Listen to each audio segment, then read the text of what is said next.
Is that all rolls at advantage? And All, we are live. all strength-based Hello. rolls, and that will Okay. last for 24 hours. That was an effect Okay. from a meal that we Okay. ate.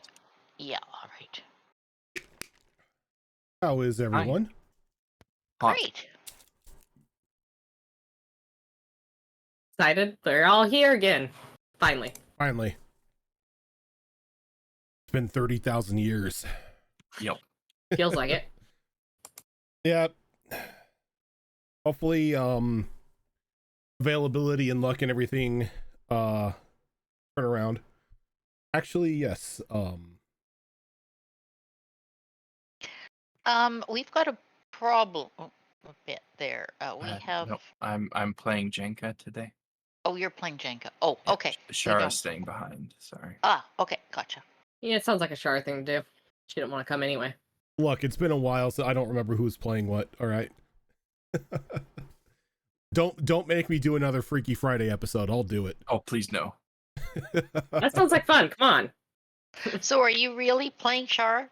Or I'm- really I'm- playing Jenga? I'm not playing Jenga. No. Oh, okay. I'm making notes, right? No, Jenka is with the group, but will not be participating in shenanigans. I will work with Zoro to figure out what Jenka was doing for this episode on the side. But yes, we are here once again. Hopefully, fingers crossed, getting back into the normal stream schedule for all of our shows. We should be picking up with Destiny Forged again next week for the July episodes. I just realized that's the 4th of July, but I personally don't do anything. I'm working that day. You've broken so many fingers by crossing them like this. I don't need my fingers.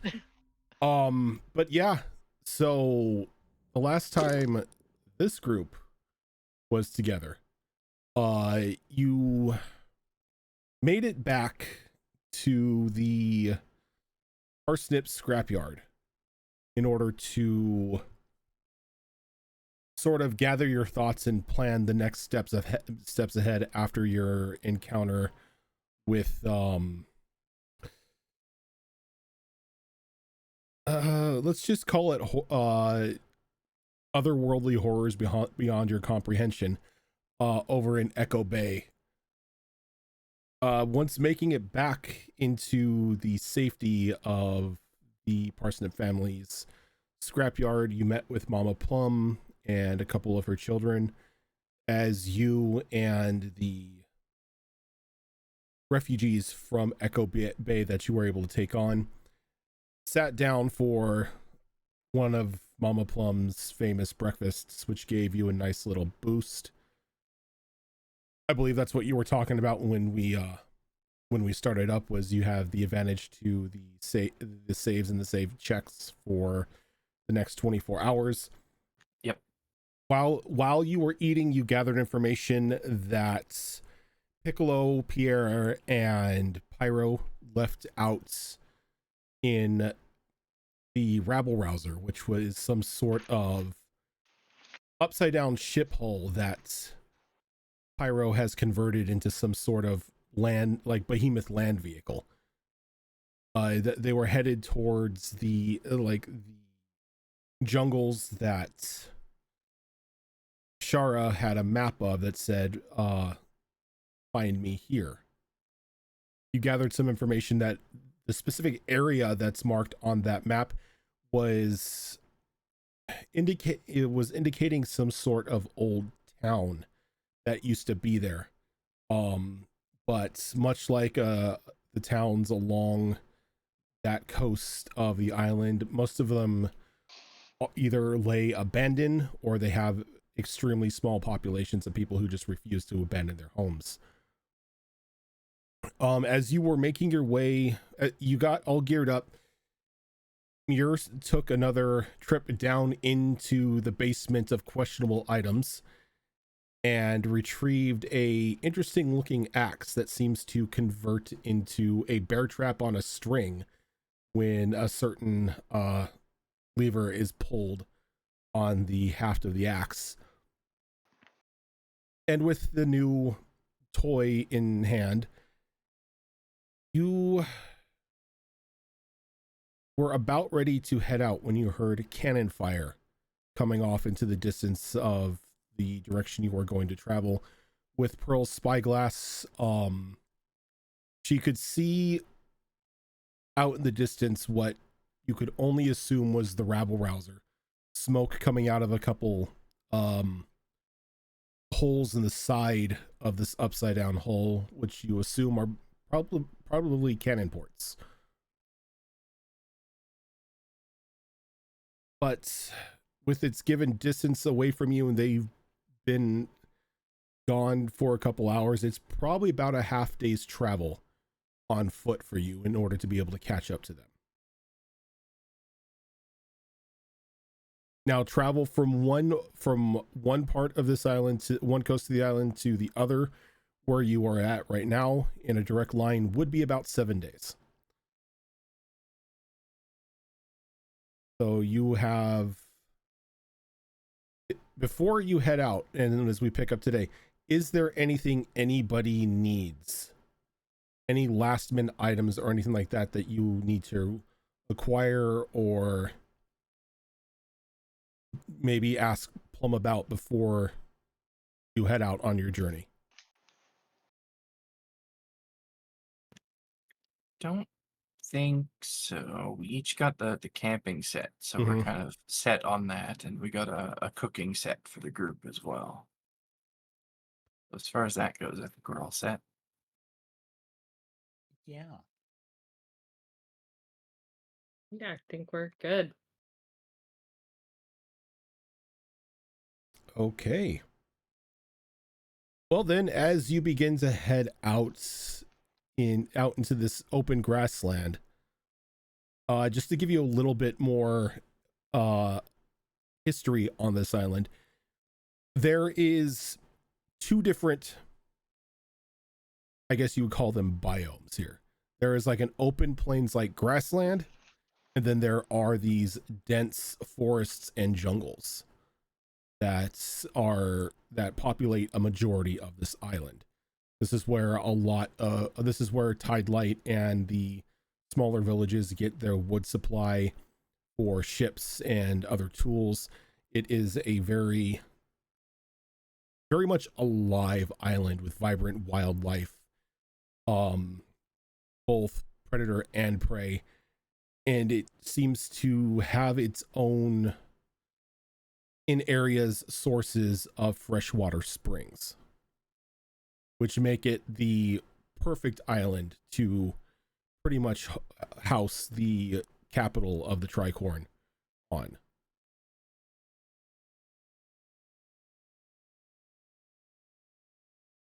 But as I slowly scroll through Sirenscape here, looking for the specific music that we need, who is going to be taking the lead out here? Who is a seasoned land travel expert out of this group? Now you're asking good questions. Yes, I'm asking loaded questions. Who is willing to make bad decisions on behalf of the group? That's what I heard. I mean, this may be coming from a place of stereotypes just based on, the creature that you are, but I feel like the bunny should be leading us through, the woods and stuff. Wrong type of woods. These are not fae. These are not my problem. Close enough. I mean, the rest No, of us are like water-based creatures, so Um, I'm sure the monster did not prepare me for land travel. let me actually. These rolls are going to be amazing, and I can't wait for it. Okay,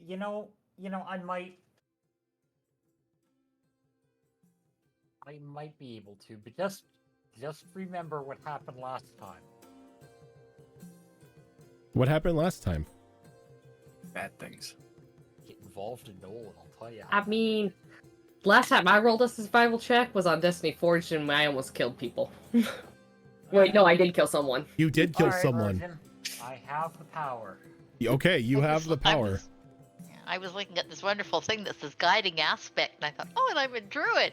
And then I read, and it's all to do with the sea. No. Oops. It's okay. He's a barbarian. He's got danger sense. We'll be fine. Fine.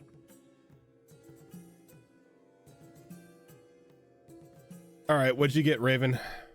A single D20 for this. A single D20. And then whatever skill you are going to roll.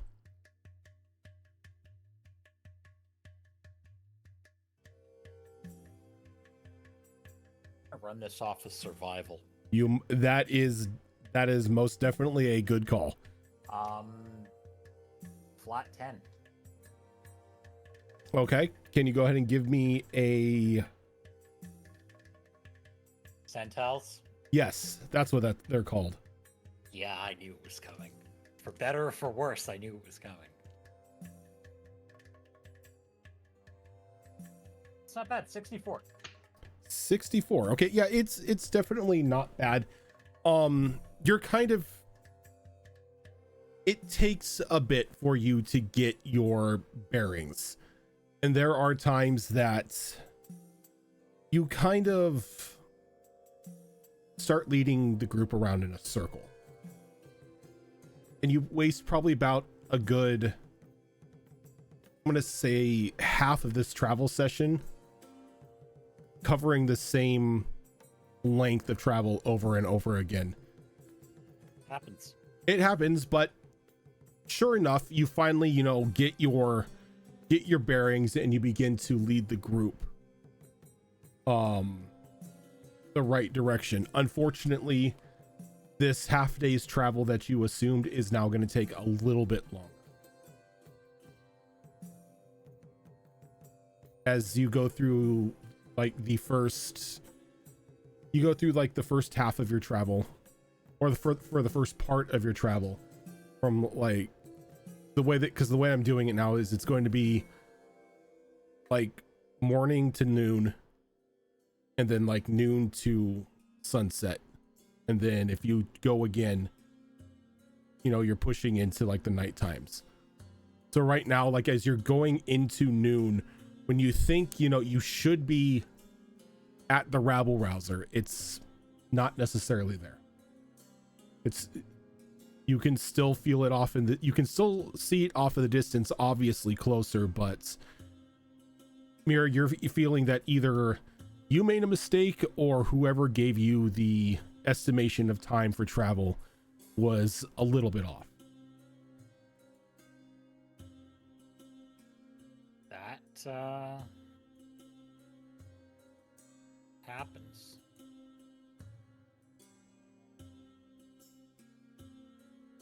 Huh?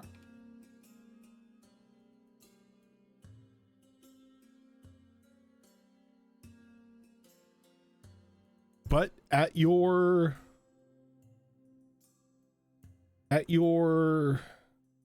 pace at the moment, you think that if you continue pushing on, you should be there by nightfall. Sounds reasonable. That's if the rabble rouser doesn't start moving again. Nah, it'll overheat if it does that. It'll be fine. Okay. Now, while this part of the travel is going on,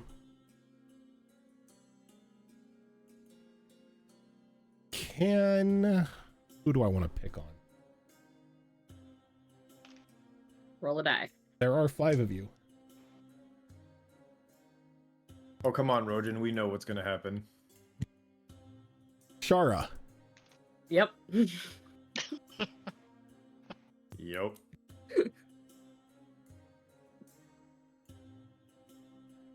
I need your character sheet. Oh. No, you can't have it. Quick, delete it.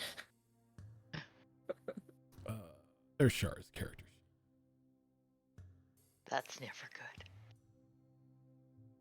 DM saying, "Hand me your character sheet." It's like, ah, shit. At least you didn't tear it up once you got it. That would have My required me favorite one. breaking my monitor, and I'm not doing that. You could have just deleted it.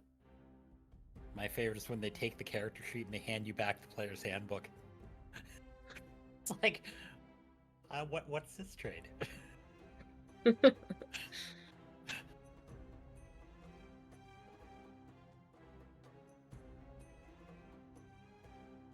So as you're traveling, your little crab friend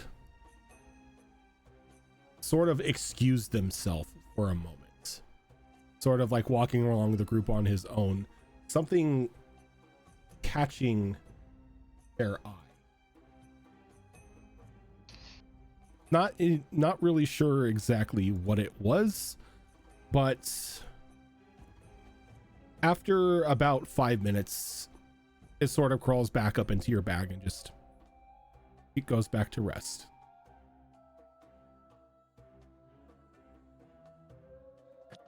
Does it kind of stay like part way out of the bag, or does it go all the way into the bag and it's like gone into its little house? It pretty much goes up into your bag and then sinks into its own bag.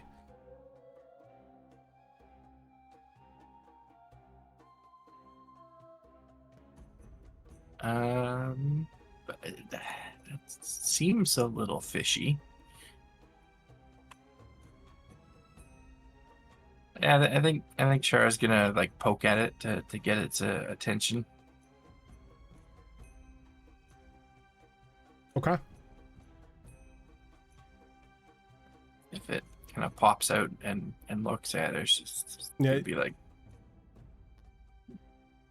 "What did you find?"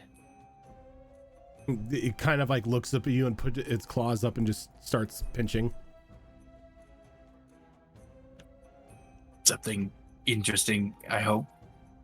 Something not destructive or going to get us in trouble, I hope. It kind of just looks at you and just slowly sinks back down into the bag. Oh, okay, I think I know what that means. Hey, everybody, I think we should just be, like, extra careful for the rest of the day. Just keep, like, an extra eye out on things.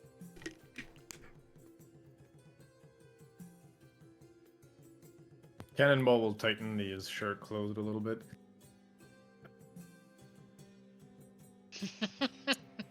Totally not nervous about people talking about extra eyes. Didn't even think about that. That's great.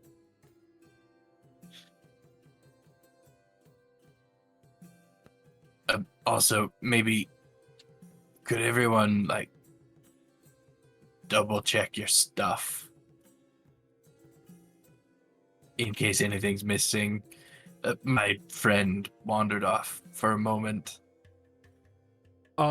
Yes, at that, can everybody give me an investigation roll on yourself? Oh, fun. Okay, we are going to use a little cantrip before we do that then. Should we have the time to do so?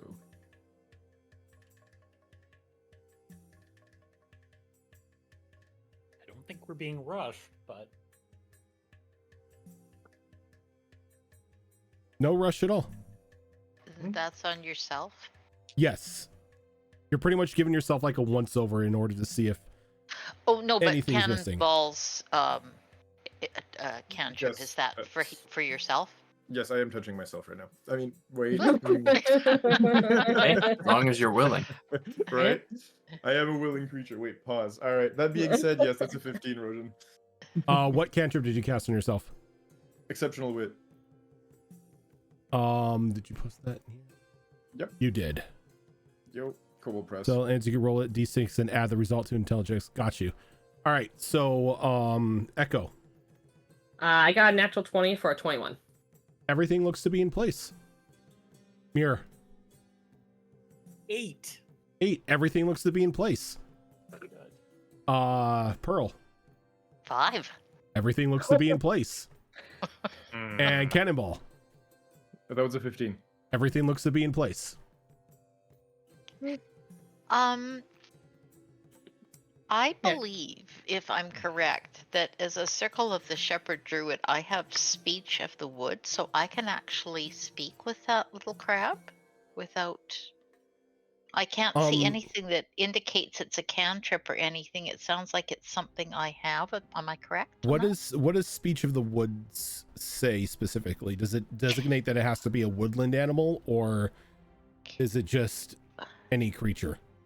It says at second level, you gain the ability to converse with beasts and many fae. You learn to speak, read, and write Sylvan. In addition, beasts can understand your speech, and you gain the ability to decipher their noises and motions. Gotcha. And they say a friendly beast could relay what it has seen or heard in recent past. But there's no friendship component. Let me see. Let me bring up the duffel crab to see if it's considered a beast or what it is considered, because it may be a magical creature. Okay.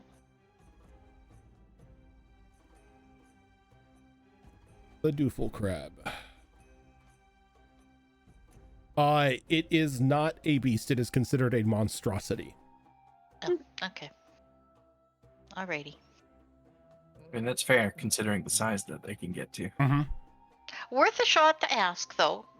Oh yeah. I mean, you know, if it's got intel, it would share. That would be great.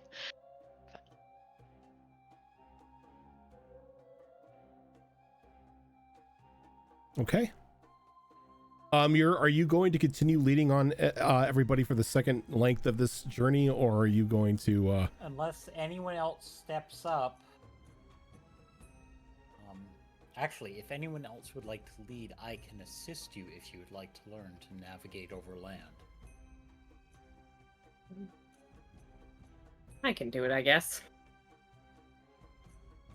So I will use my perception to lead us, I guess. Okay. And I will be a helpful bunny. So am I rolling at advantage since he's helping me, or am I just rolling once? You are, yes, it is with advantage since you are being assisted. That's much better. So that's going to be a dirty 20 and a 94. Dirty 20 and a 94. So you pick this up like nothing. This just seems to be like to you it seems just to be like a basic exercise over at the monastery. Due to that, you're able to pick up a little bit of time that you had lost in the previous travel. And due to that, you will be able to make it towards the rabble rouser before the sun completely sets. Which is a good thing, is because you come to the rabble rouser and you get within probably about 60 feet. You can hear the engines kicking on the life. And then one of the bat cannons kind of like sways over and points at you for a moment. But because there is enough sunlight, whoever is operating the camera recognizes who's walking towards the vehicle, and the engine shuts down. The camera sways away, or not the camera, but the cannon sways away from you, and a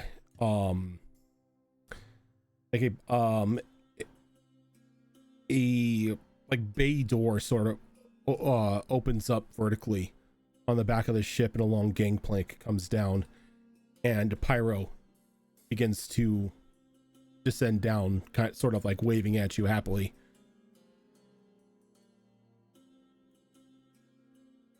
Hi, Pyro, me boy. It's good to see you. I, not gonna lie, didn't expect to see any of you out here. You know, that's good. You know, it's good that it was you. I get to save a cannonball, but why are you out here? I thought you were going north. We blew up an island. And like you say that, and his eyes kind of like begin to sparkle. You blew up an island? Aye, and a Well, temple with a and big a monstrosity inside. and we might have freed said monstrosity. Oh, well, But that's okay. It was just a target for more cannonballs. that's a bit concerning.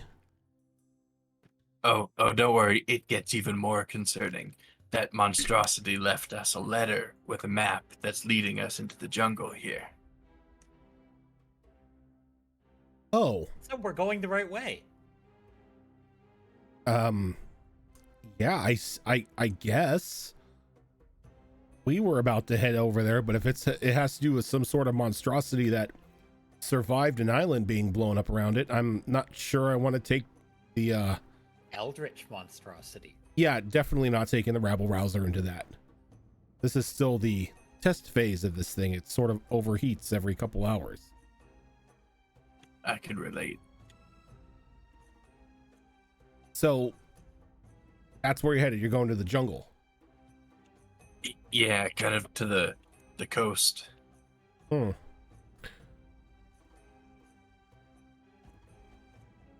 Well, I would offer to give you a ride, but I'm not really sure about the whole monstrosity thing now. Yeah, I'm not really sure about it. Yeah, either. no, Mama would be a bit upset if the three of us decided to take this thing over to the jungle and then, ended up monster food. Upside, you would be able to shoot cannons at a eldritch monstrosity. This is true. If the monstrosity is there. Yeah, the kid could not be there, and even if it is there, and somehow we make it back alive, you have a cool story to tell. Tell you what, I can give you a ride if you pay me.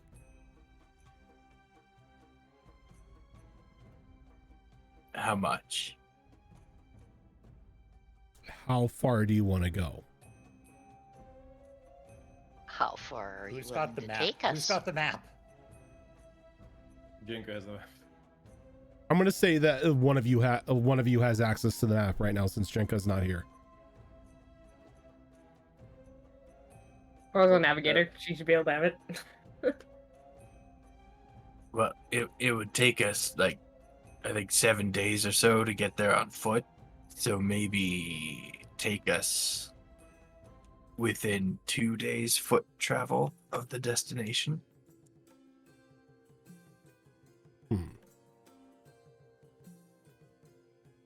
It takes 7 days to cross. With this thing, it'd take about 3.5.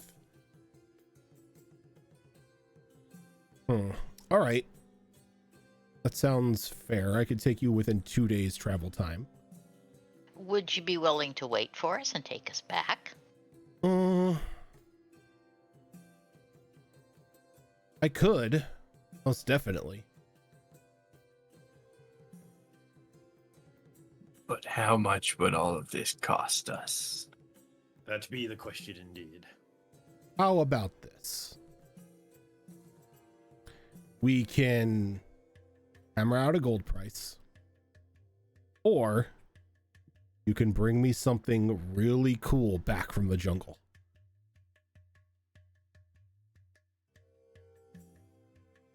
I'm sure we could find something cool.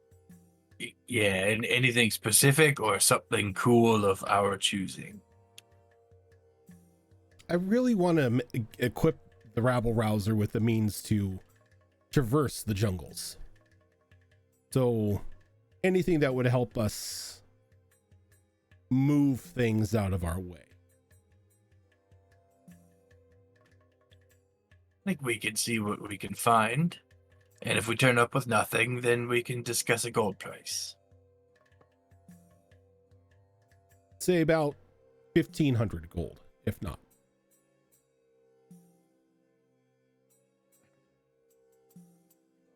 Seems a little bit steep. How about 1,000? Give me a persuasion roll.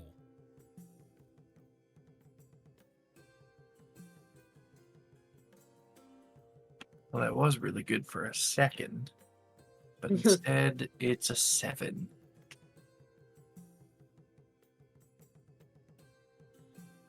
You know, normally I would say yes, but we don't know what's over there, monstrosity and all. You know, call it hazard pay. Suppose that's fair. I do like a bit of hazard pay myself. But Shara, maybe you will find something really cool, like machete blades or something that we could stick on the front and spin around or something. That does sound cool. That would be really cool. I'm sure we'll find something. Yeah, okay. We'll look for something cool, and if we don't find it, then I think we can probably pay your price. Right, guys? I mean, I'm not the captain, so I don't want to speak, for the captain or the first mate. I'm none of those things, but it seems reasonable. I mean, for 6 people, it wouldn't be horrible. When you say it would be reasonable, Cannonball's going to look at Pyro, and he's gonna make a face that's slightly almost like he ate a sour lemon sort of thing. And he's gonna look at Pyro and go, "Pyro, me lad, I'm a little disappointed." Oh, Come now, matey. After all we've been through, where's your spirit of adventure? Charging us 1,500 gold to go straight into the fun parts. Come on, matey. again, it's more the hazard pay. But hazard's half the fun. You know this. Why use explosives if you don't like hazard? Yes, but see, in that case, I'm the hazard. Aye. And in this case, you'd be bringing hazard to various things. Twisted explosive logic, don't ask. So you're telling me I have to pay ye for a good time? For ye to have a good time? That seems a little bit twisted, ain't it? No, I'm saying that you have to pay me for a shortcut to the good time. That ye are going to have blowing things up, right? Oh no, I have no intention of taking it any farther than I have. The engine overheating now has already told me that I can't really push it that far, or it's going to, well, explode.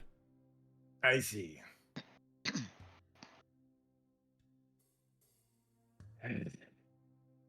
Fine then. I mean, are we sure we're not need hazard pay to get on this thing if it's going to explode on us? It should be fine as long as we don't push it. It's only, it's like 2 days from the jungle. Get you there in a day and a half.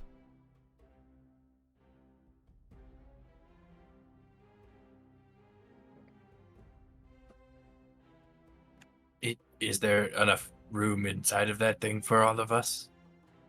Oh yeah. I can fit the entire family in this thing and still have, comfort to move around.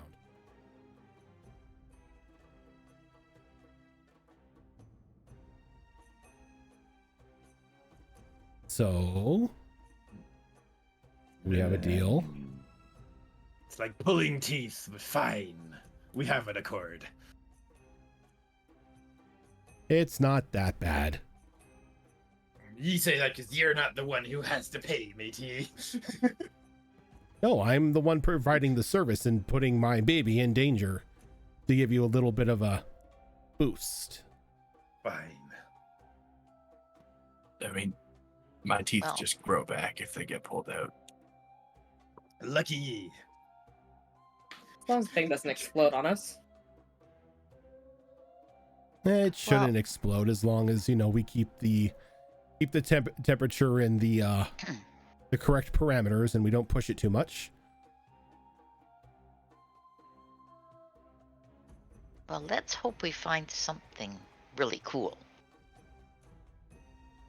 I mean, Would be worth the cost. if we're being honest here, yeah, I'm hoping for something cool as well. And I don't have anything against gold. I just tend to like things that are more physical. Explosive. Things I can make things out of.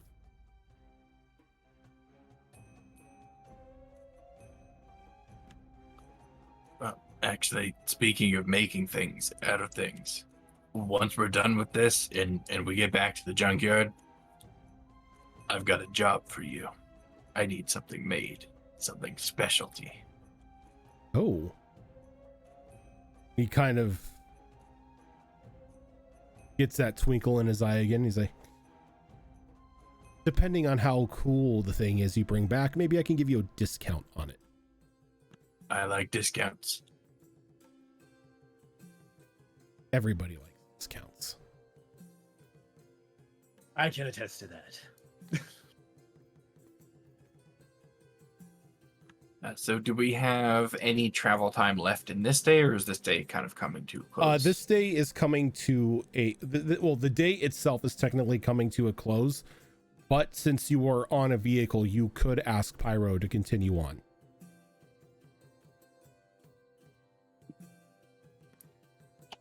I'm in no rush myself, so if we want to rest here, I'm fine with that.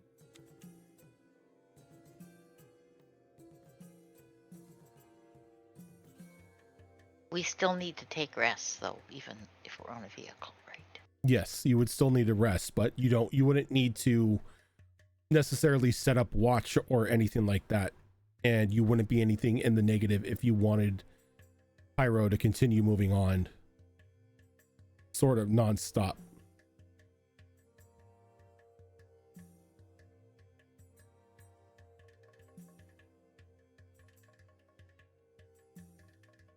But it is up to you.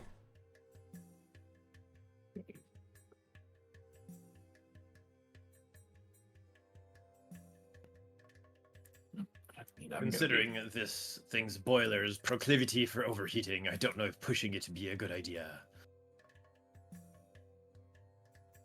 Although it would be nice to get back to the ship as soon as possible. Be done with our land mission. True. Land. Blah. I think we should probably just kind of take it easy, travel while there's light, so we can see, if there's any big monsters coming at us through the jungle. Or at least see where we're navigating this thing through so we don't cause unnecessary damage to it. Something tells me that would increase our fee. That too, yeah. Yeah, and traveling at night, I feel like maybe would just kind of make us a very big target for anything that hunts at night. He goes, and Pyro kind of nods like, yeah, some of the bigger things come out at night, especially if we run into Betsy, and then, well, I don't know how that's going to turn out. We haven't really reinforced the hull that much. Sorry, run into who? What?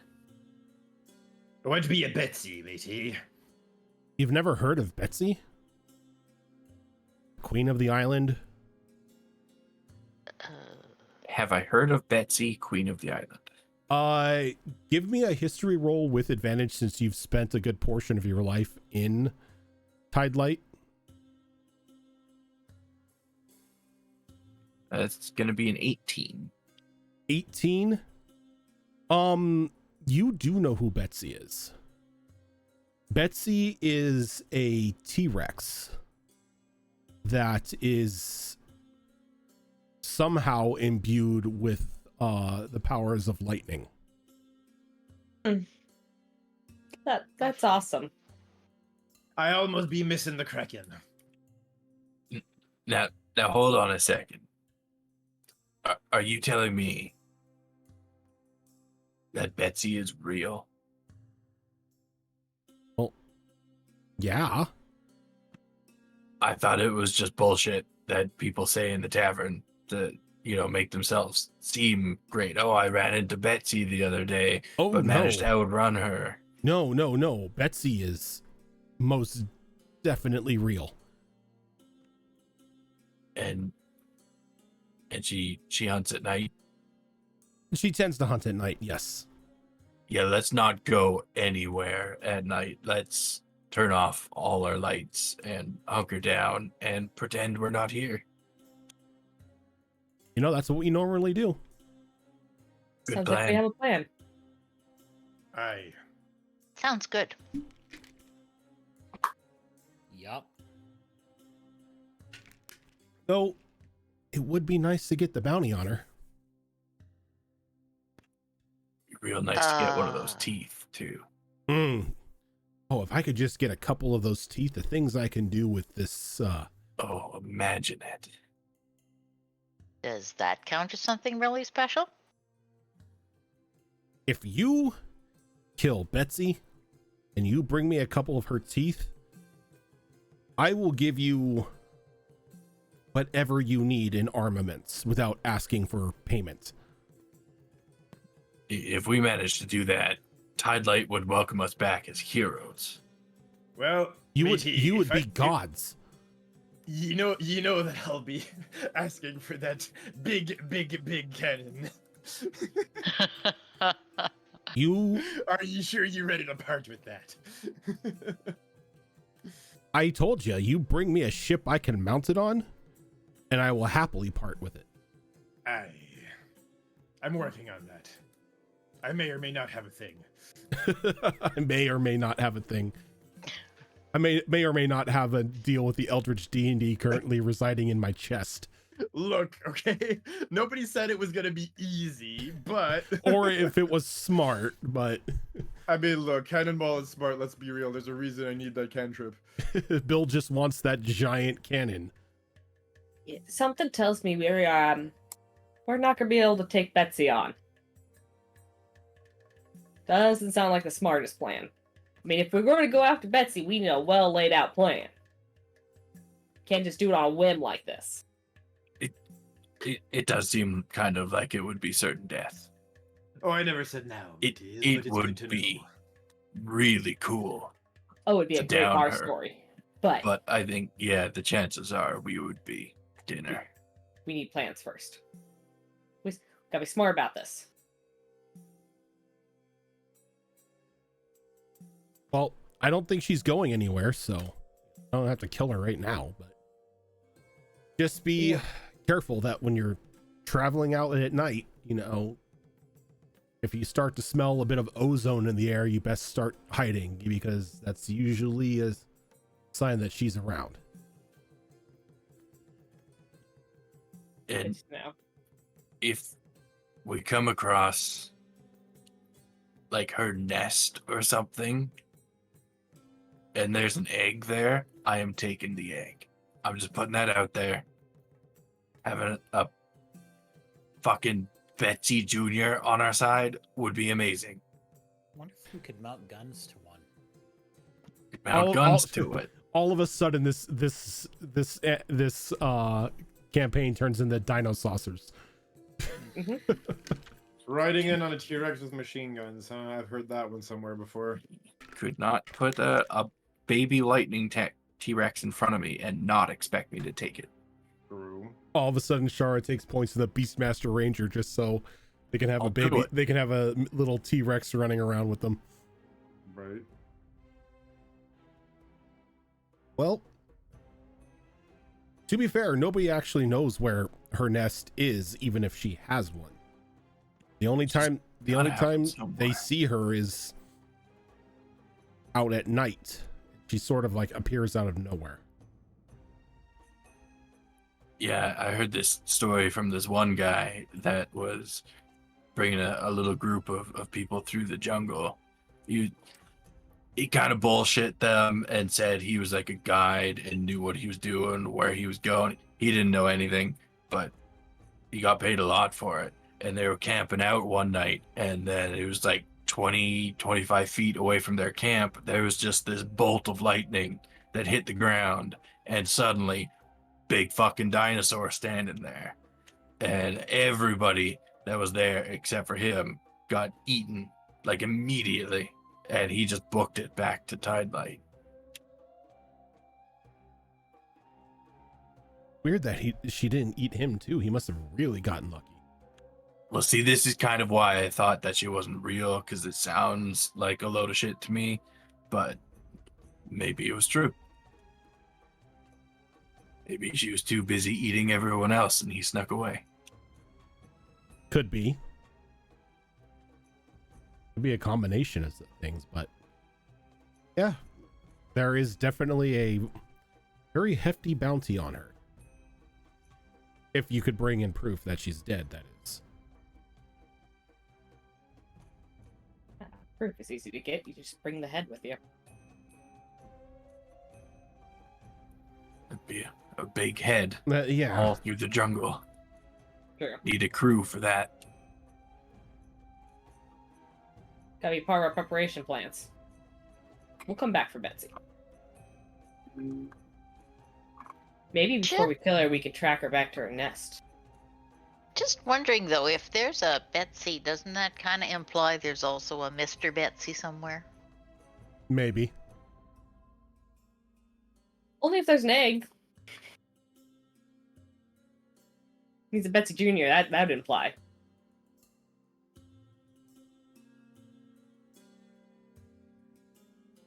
Wow.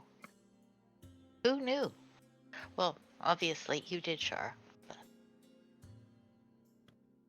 Sort of. Again, I thought it was all made up. He goes. He shakes his like, oh no, a lot of the so-called, you know, creatures of legend around here are not really legend. They are reality. There is a lot of elemental magic that is around this area. That's why it's all lush and so lively, and we never seem to run out of any wood, no matter how deep we cut into the jungles. Interesting. One of these days, I hope to build an underwater ship and sort of explore the central part of the central water that sort of the Tricorn surrounds. Probably not the best of ideas. That's why I mean, that's a future plan. I want to see what's down there. Sounds an awful lot riskier than taking us just close to where we want to go. I don't know. I mean, is it find out what's down there, risk your own sanity? Is that really worth it? No one comes back there right in the head. Well, I've been in the water over there before, and I seem to be perfectly fine. I don't think it has much of an effect on me, but I've only gone about waist deep into the water. That's questionable. So my bet there's a sleeping god or something down there that's what's driving people away or something like that. Well, let's deal with the last god that we woke up before we wake up another one. Sounds like a good idea to me. So, I take it then for tonight, we're just sleeping, and then we only travel during the day. I think Agreed. that sounds like a good idea. Perfect. Now let's get up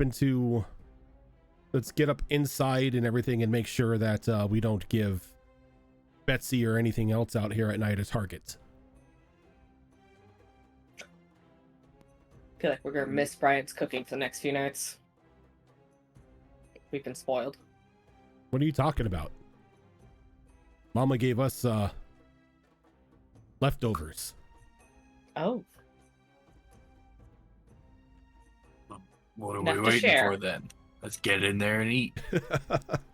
he sort of nods and like sort of ushers you all in, and the bay door shuts in. Like there's like a little audible click for a lock, and inside it kind of looks like you're standing in like the cargo bay of a ship, though the bottom of said ship is above you.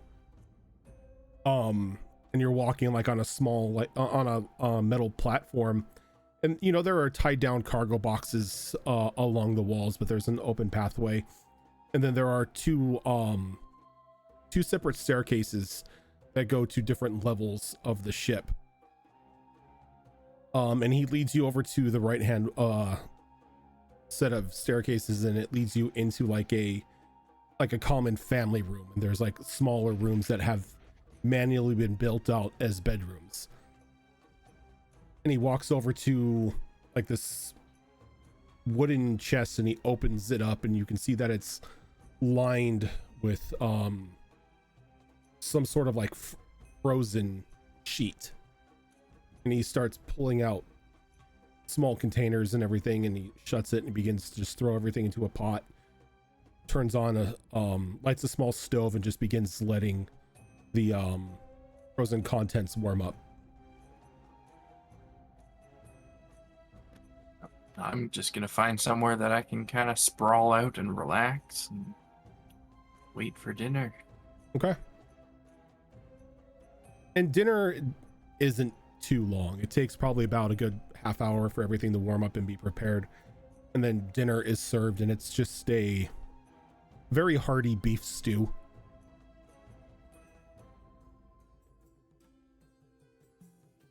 It's not like the 7-course meals that you've slowly gotten used to at Plums, but it's definitely, you know, it will tide you over. Certainly better than the rations that I'm sure we're all expecting to eat. Yes. Absolutely, yes. Mm-hmm.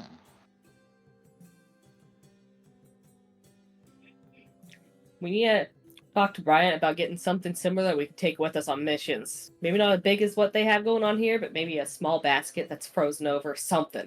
You have one of those on the ship. Oh, we do. Yeah, that came in the kitchen package. We're gonna have to talk to Brian about making sure that thing's stuffed. We can take it with us. Why we don't have it? What do you think is keeping all the crab meat fresh? Fair. You have what, like 60 pounds of crab meat on the ship? Something like that. Something dumb. Something dumb, yeah. That sounds about right. How much weight of food do you have on your ship? Yeah, something dumb. Don't ask. Okay. So, unless there is anything anybody wants to do while they are on this ship or on the Rebel Rouser, I'm going to fast forward through the next day and a half of travel. As this is completely safe travel, there's no need for you to roll or anything like that. And you are pretty much dropped off 2 days away from the jungle's edge.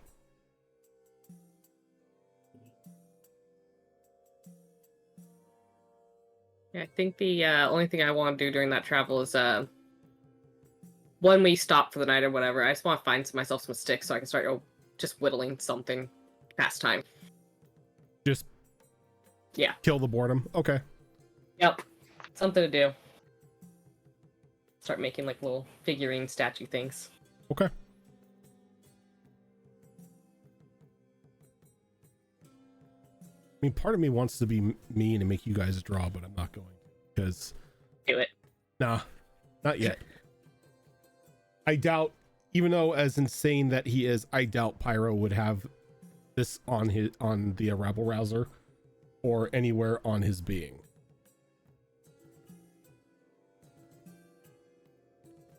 Yeah, we don't have Rory's Fey friend to make us reach into a box of cards anymore, so Don't worry, you're safe for now. You're safe for now. For now. For now. That just makes me feel like one of us is gonna find something that makes that with us again. Nope, because Rory is still an active character in this world, so the necklace is staying with her. Oh yeah, no, not the necklace itself. Just another way for one of us to carry that A box. damn deck. Yeah. Or a box or something.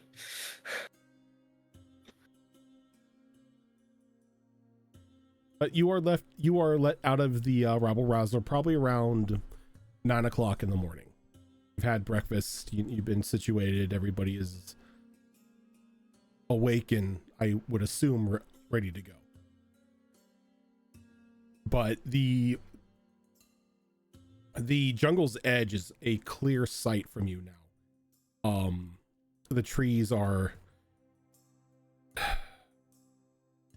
large is to say an understatement, as the canopy seems to rise and fall in certain areas, just with like these giant like palm trees that sort of just like jut out in random areas, then like go settle back down. But the canopy itself, from what you can see, is probably about a good 20 feet high.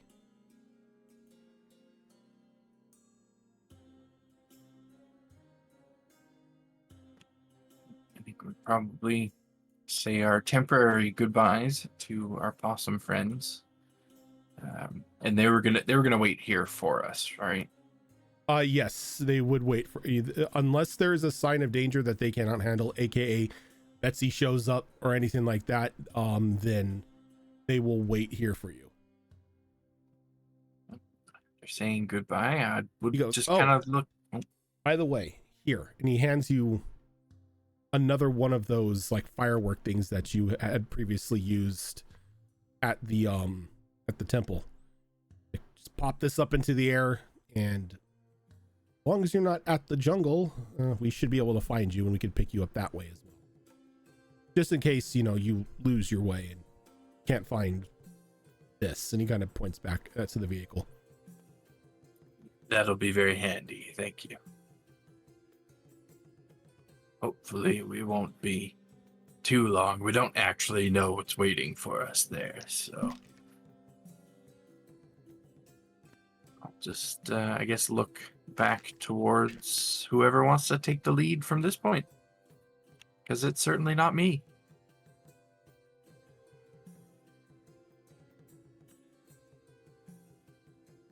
I guess I can do it again. Go right ahead. And nobody wants to take the lead on these, do they? If we were in the water, I'd be the first to volunteer. Same. So I'm going to go a little out there with this one. I'd Okay. like to use my acrobatics to kind of climb to the top of the trees and look at where we're going. You are still Or- in the grasslands. Oh, we're still in the grasslands. Yeah, Never mind then. you are 2 days thought we were away. in No, you are 2 days away from what would be the jungle's edge. My bad. Never mind. I'm just going to do perception then. Okay. And continue on with that. Not so great. That's an 11. Okay. Are you assisting Raven for advantage? It wasn't called out yet. It wasn't called out Oh, before yeah. the roll, so Yeah. No. And that's an even 30 on the percentiles. okay. Sorry, So, guys. you technically cannot get lost because the jungle's edge is right there, and just like jungle here. So you're beginning to wander about the grasslands, sort of just getting lost in the scenery. And then you begin to notice the ground underneath your feet kind of vibrating as there's these very heavy thudding footsteps charging towards you. I need to get your characters on a map.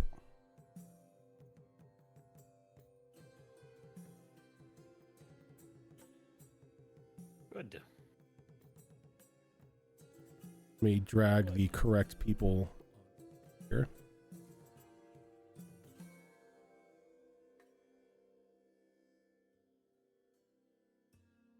Echo, do I have a... No, I don't have an icon for you yet. Well, I have the shadow, that's right. Yeah. And there is Bill. All right, so just so I know, what is the marching order looking like, and how spread out from one another are you? I'm in the front. For better or worse. I'm probably in the back because Shara's probably moving as slow as she can while still keeping pace with everyone. Okay, when you say back, how far of a distance are you keeping from the front? Probably 15, 20 feet from the person in the front. Okay. What about the rest of y'all? Probably about. Here, let's make this easier. Give me a map and let's see where we are. Yeah, I was gonna say, and I will take you all to a map. All right. Who is and Point is our monk. Point, yeah, Yep. Point is monk. I assume we're working on a north is where we're heading. Yep. Okay. And I imagine I would be in the middle, which seems to be approximately where I am. Okay. And what about Cannonball? I think actually I might even be there. Give me 1 second here. I am going to go. Let me get to the map here. I'm going to move up.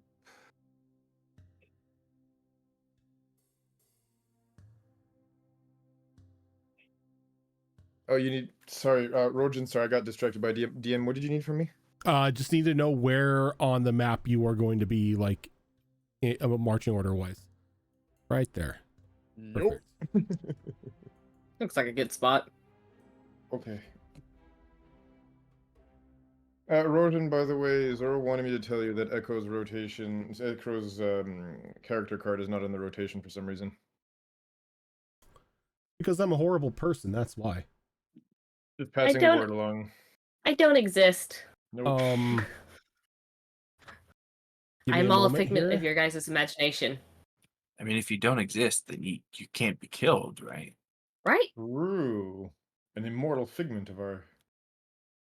Although now you've been following a figment of your imagination around.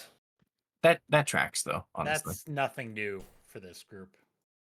This is true. Okay.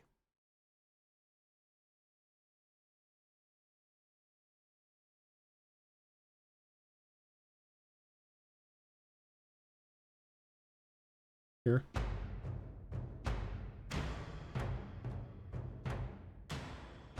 So, as these thunderous footsteps start charging you from the back, Shar, can I get a dexterity saving throw from you?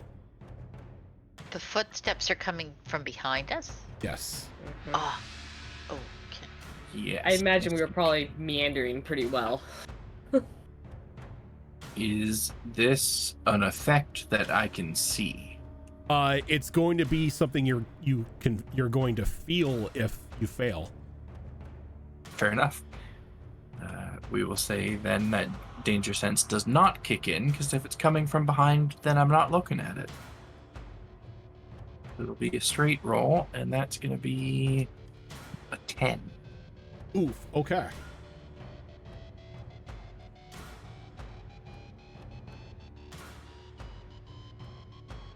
Make this roll here. Okay, that's a natural 20. Oh. Char's really gonna feel that. Oh yeah, and we don't have those temporary hit points anymore. Can Oh, I that's right. get a strength saving throw from you?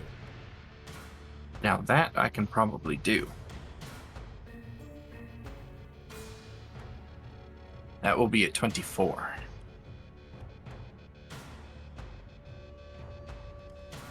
Okay, so you make the strength saving throw.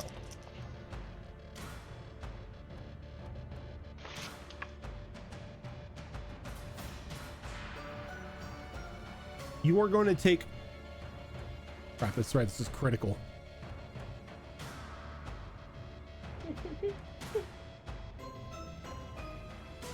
I need a calculator. Oh no. Oh my. I don't You think wanna I read have off the that numbers much and you can health. let me know? I can add it up for you.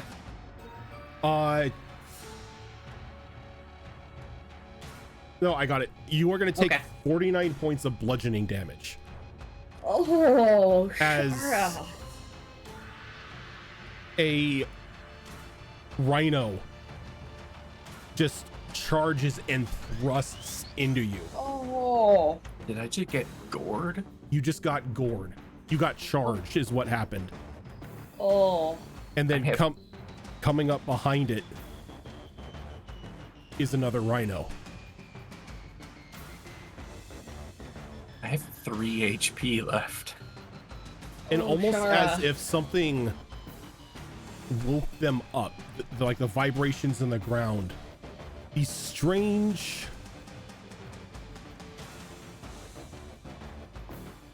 sentient pieces of sod Oh god. begin to clamber up from the ground.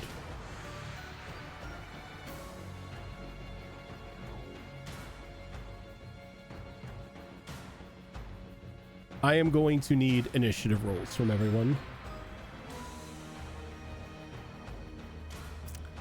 Let me get you, let me get everybody on the tracker here.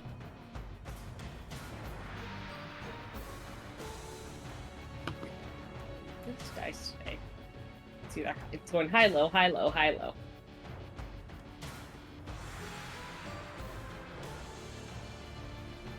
Someday I'll have the right name on the tracker.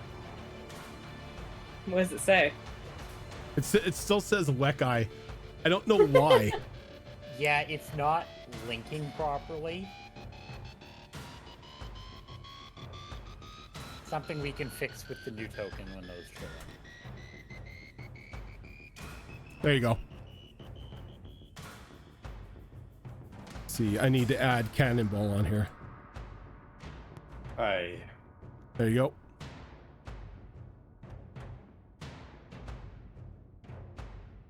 Are we just going for everything but below 20 here? I guess so. God. Wow. Yeah, as I was saying, that's I think we're going for hopefully getting Char help before the monsters go. oh. Rojan, important question. Yes. Because of how I function, the trap axe, does it possess the versatile property to be used as two-handed? Yes, it does. So is it a D10 then if it goes up to the versatile? Yes, it does. Okay. Thank you.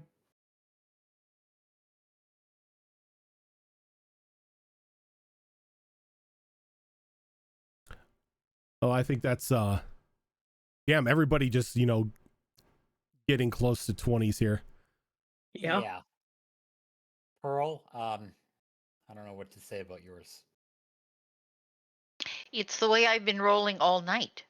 Pearl I- just I- couldn't I- be. I mean, it is a D20. You'd never know it. It looks like I'm rolling a D10. Pearl just couldn't be what everyone else is. She had to go her own way, be unique. Oh, yeah. This is real unique.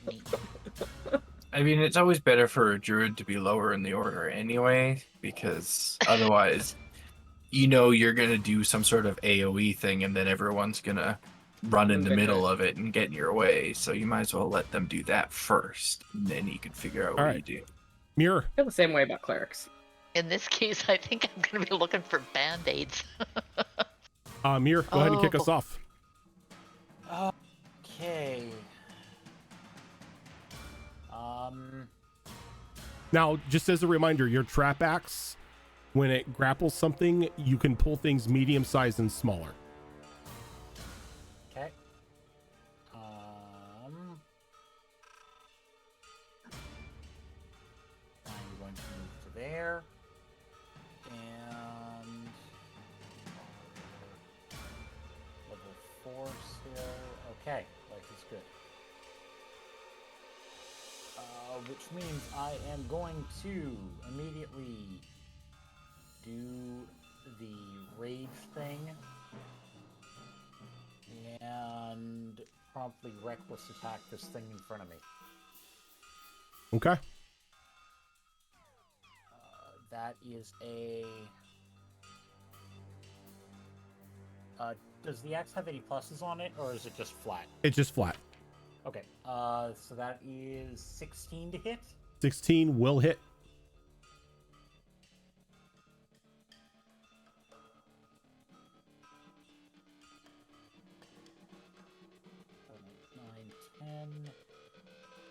11, 12 damage. 12 points of damage.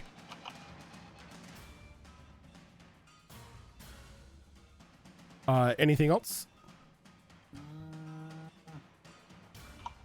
Negative. Negative. Alrighty. Mr. Cannonball.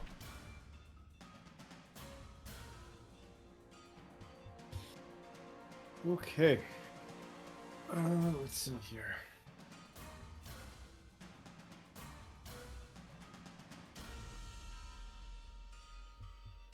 We're going to start by hexing the thing that just gored Shara. Probably a as good bonus idea. As a bonus action, and we're going to pick Constitution for the stat that it's going to mess up. All right. Give me one moment here. Let me find conditions here that we have. And you said you are hexing it? Yep.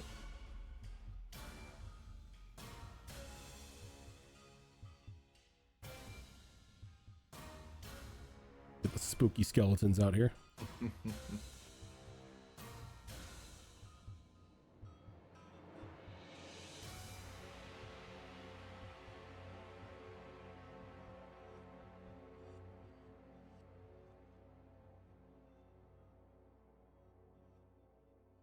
Okay, and you said you're going to hex the Constitution? Yep, we're going to hex Constitution to start. Okay.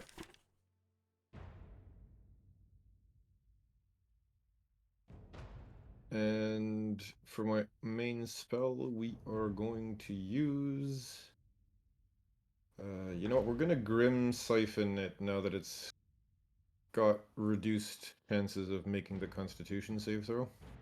Okay. That'd be the spell. So please, Constitution. With Let's see. disadvantage, I What do we believe, got? from the hex. Just forces Entropy around two creatures, bringing distress to one whilst staving off the demise of another. The character you can see within range must make a successful con saving throw or take poison damage equal to 1d4 plus your spellcasting ability modifier. Another creature you choose within 5 feet of the target regains half points equal to the amount of equal to half the amount of poison damage dealt. Oh, isn't that nice? And second level, of course, at this point, so that's 2d4, technically. All right, so that's going to be a Constitution save of. This 14. is at disadvantage, right? Mm-hmm. The hex affects ability checks, not saves. Not saves. Okay, so Ooh, never it's a mind. normal roll. Mm-hmm. Okay, so that's going to be a Constitution saving throw of 8. Oh, cool. Nice. Okay. So we said 2d4 of damage in this case. So that is a 2. And a 3, so that is a 5, plus my casting ability, which at this point on Cannonball is a charisma. So we are looking at a 4. So that is 9 damage, and then 9 damage healing Charo. Well, half of that, so Oh, half, sorry, so yes. half of that, 4. so yeah, 4. Very, very much appreciated. What little I can do not being a healer. Oh yes, and there's the 1d6 from the hex of extra damage, so that's an extra 4 damage on it. Gotcha. There we go. And yeah, we're gonna maybe back up a little bit. There we go. Okay. Echo. So we're gonna run up here next to Sharks. I don't want her up there by herself right now. Makes her a little on edge. As we're moving, though, we're going to go ahead and take a drink off my straw hat there, and see what my punch drunk decides to do. I forgot you had Punch Drunk. That's right. And I rolled the one that I actually know what it does. I rolled a 6. So I'm more rage. Yep. So you get that drunken rage pumping through you. Though I had to pull that up because I don't remember what all rage does anymore. This is gonna take me just a second. Here, I can just drop my own rage into the Oh. chat there for you. Yep. Thank you. Appreciate it.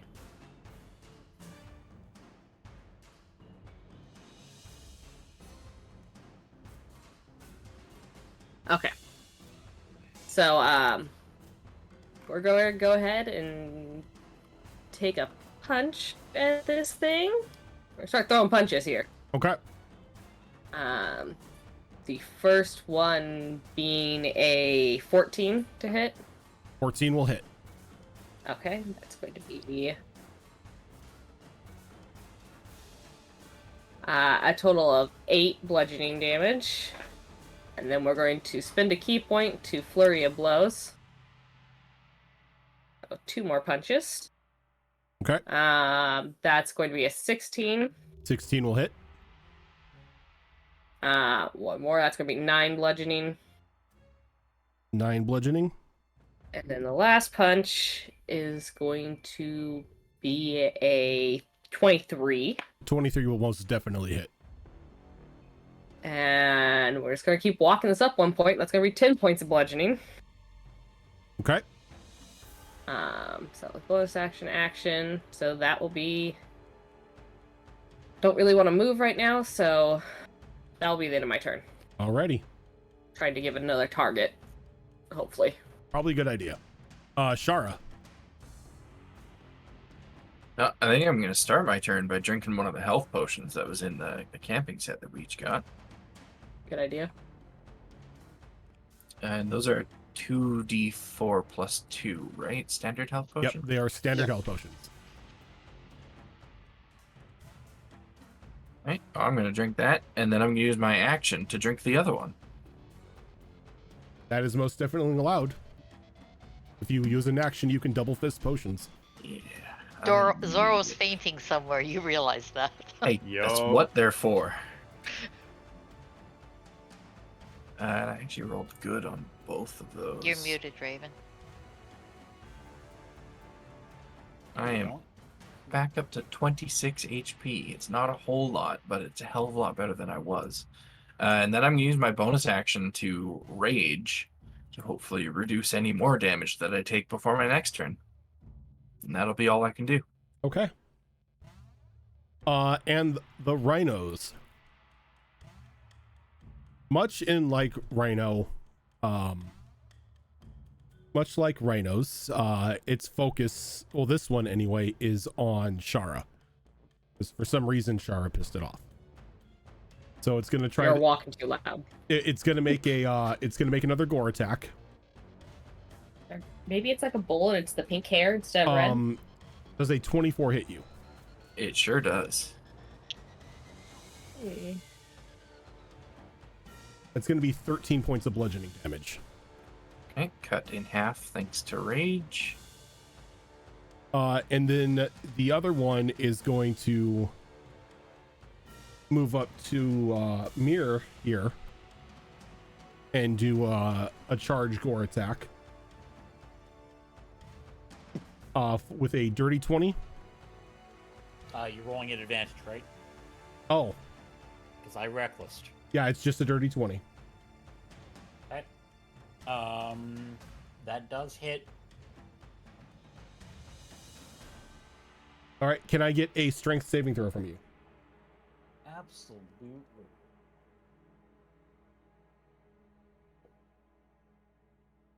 That is strength save or just check? Strength save. Strength save. That is an 18. An 18. Okay, you're good. You're not knocked prone. Okay. How much do I take? You're going to take 24 points of bludgeoning damage. So 12. Okay. And then Rage, save me from my stupidity.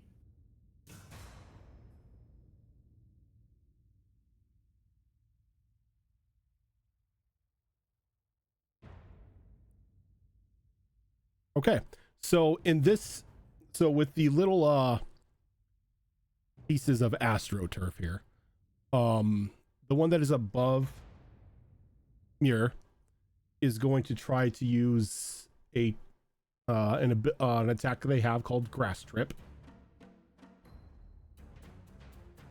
That will be a 22.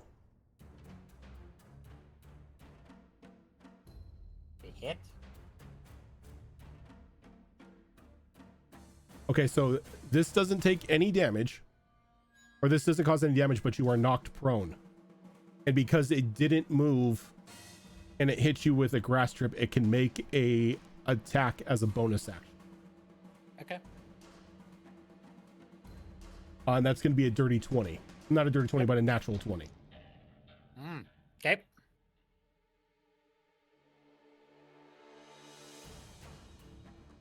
You were going to take 21 points of damage.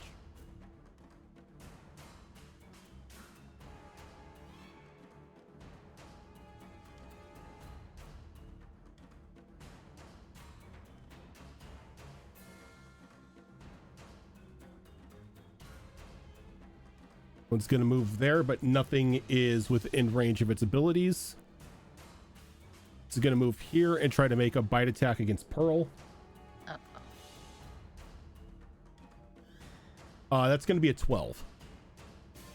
A 12 does not hit. All right. And then this little dude is going to come here and try to bite the angry monk. That's going to be a 19. That hits. That's going to be 10 piercing damage. 10 reduced to by half to 5. Yep. Pearl. Alrighty, so I'd like to do my bonus action first, and I'm going to drop Healing Spirit on top of Shara. All right. Can you bring Healing Spirit up for me? You betcha. Maybe.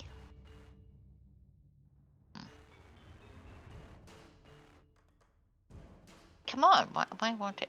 There we go. Yeah, so, and okay. Give me 1 second. I'm a wisdom-based caster, That will so work. I will be able to do that for 6 rounds.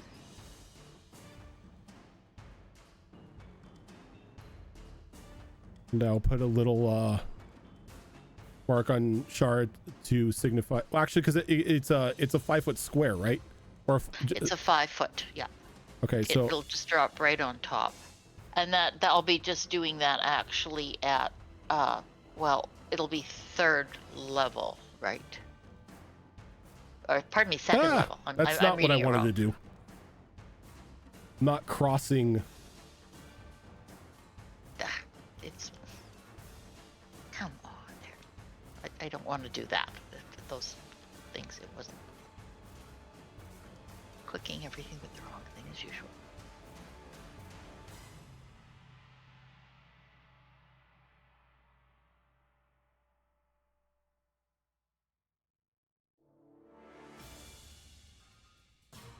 Okay. And then what are you doing for your action? Okay, and then I believe that heals on Shara's turn. Yes, it does. Yep. Okay, and for my turn, I am actually going to drop Moonbeam. Go ahead and On- can you bring Moonbeam up for me? Okay. Maybe. Evie, can you? Okay, so you go to cast Moonbeam and you reach into where you think your spell component pouch is at to grab those handful of seeds, and you notice your spell component pouch is missing.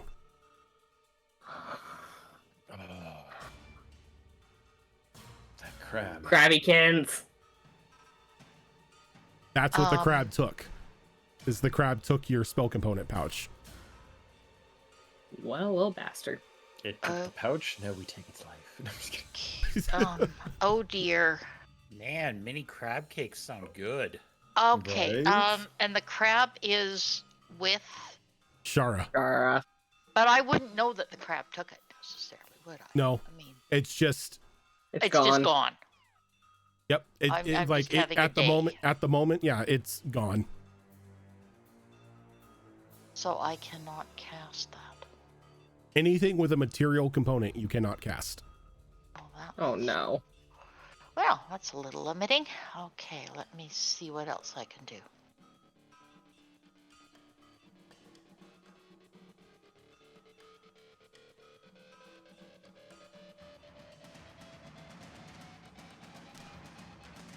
M is, yeah, VSM. So the material component is the M part, right? Correct. So any spell that has Oh an M. no, but you see, this is anything in a 15-foot. Oh, but. Just a minute here. Maybe I can do this. Okay, Rojan, you may have to help me a little bit with circles. Okay, so what I'm looking at is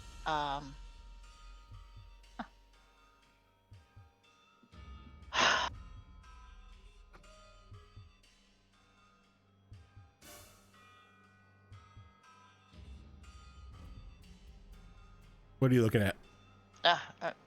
there, got it. Thunderwave. Okay. Thunderwave. Alrighty. But the thing is, of course, it doesn't differentiate, right? Nope. So I can't cast it where I am right now.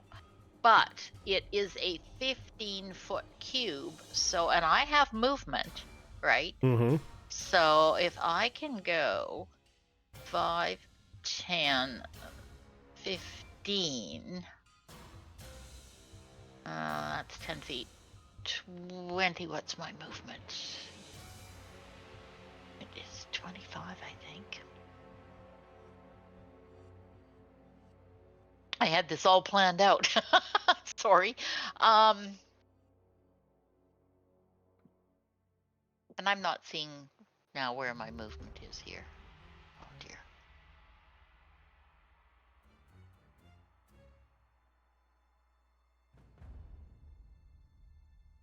Oh, speed 30. Okay, so 30. So I've got 30 feet of movement. All right, so let's see, 30.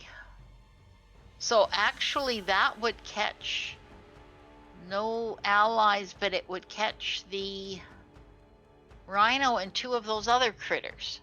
That's a 15-foot cube, right? Their setup is always weird. Though I think That looks a bit bigger than I thought, but Depends on if it's Yeah, from a point or from the edge of her square. It's her point because it's centered on her. Then that's one. I think that's one too many. Because I think hers would be 5. The square she's in would be 5 feet to get to the edge. yeah, Unless I'm wrong. I think it looks a bit a square too big. Yeah, so I need, if I come Yeah. back, That looks right. I can't catch everybody. No, I can't catch that. That's too bad. But if I come to there, I can catch those 2 guys. Yep. Now, Well, do I generate an attack of opportunity? You will Well- from the one that was over by you because you're moving out of its threat range when you Well, move to the area in order to cast your Thunderwave.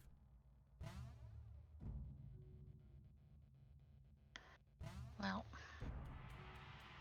that's the way it is. I mean, I just, Okay. I'm not sure I have anything else that's really useful. Not a problem.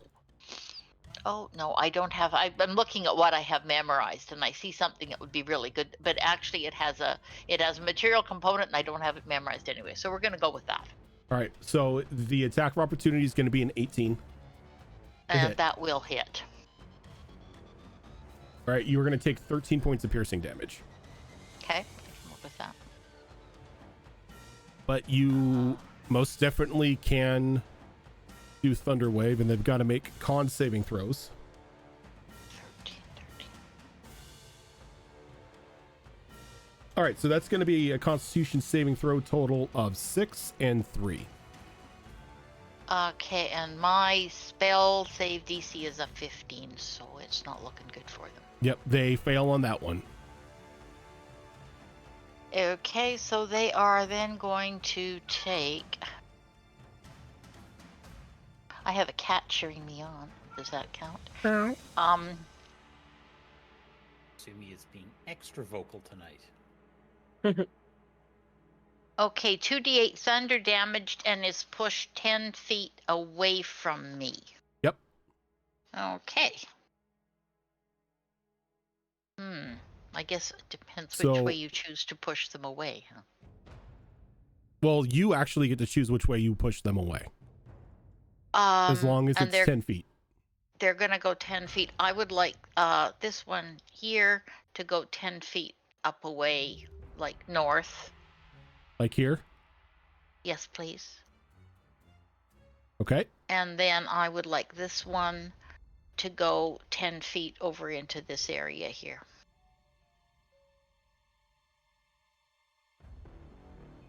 Okay. Alrighty. And they're gonna take let's see, that is 2d8, right? Yes, 2d8. Let's hope I roll big.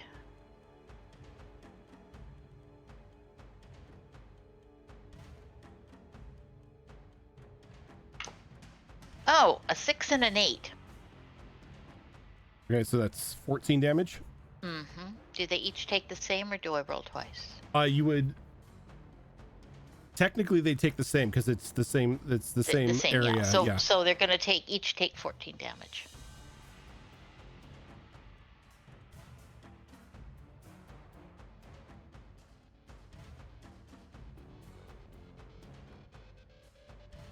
Oh, okay.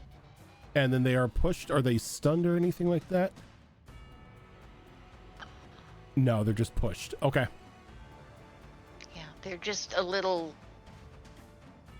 not so close, up close and personal as they were. Anything else? Well, that's my movement, but bonus action and action. Other than praying, I think we're done. Okay.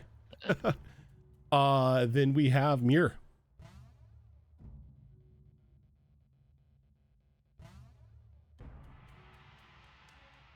Sorry, I found the problem. A cat brought me a toy and demanded attention out of it. We all know I that. brought you this, human. Cat things. Yup. Human, Something dispense cat. with the throwing. I demand attention now. And here I thought I was being cheered on. Darn. No, you were ignoring her and she was protesting.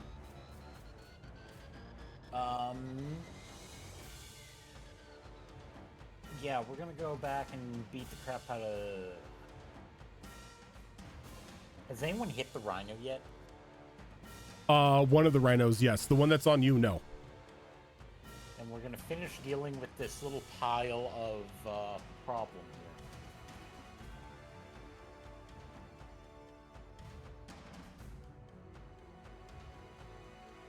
That is going to be a 25 to hit. 25 will definitely hit.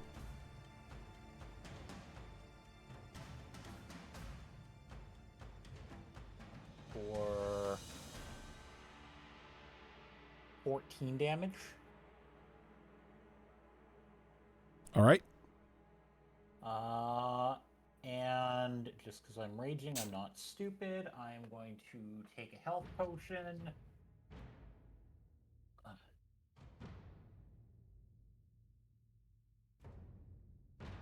Which comes out to 7 hit points. There we go.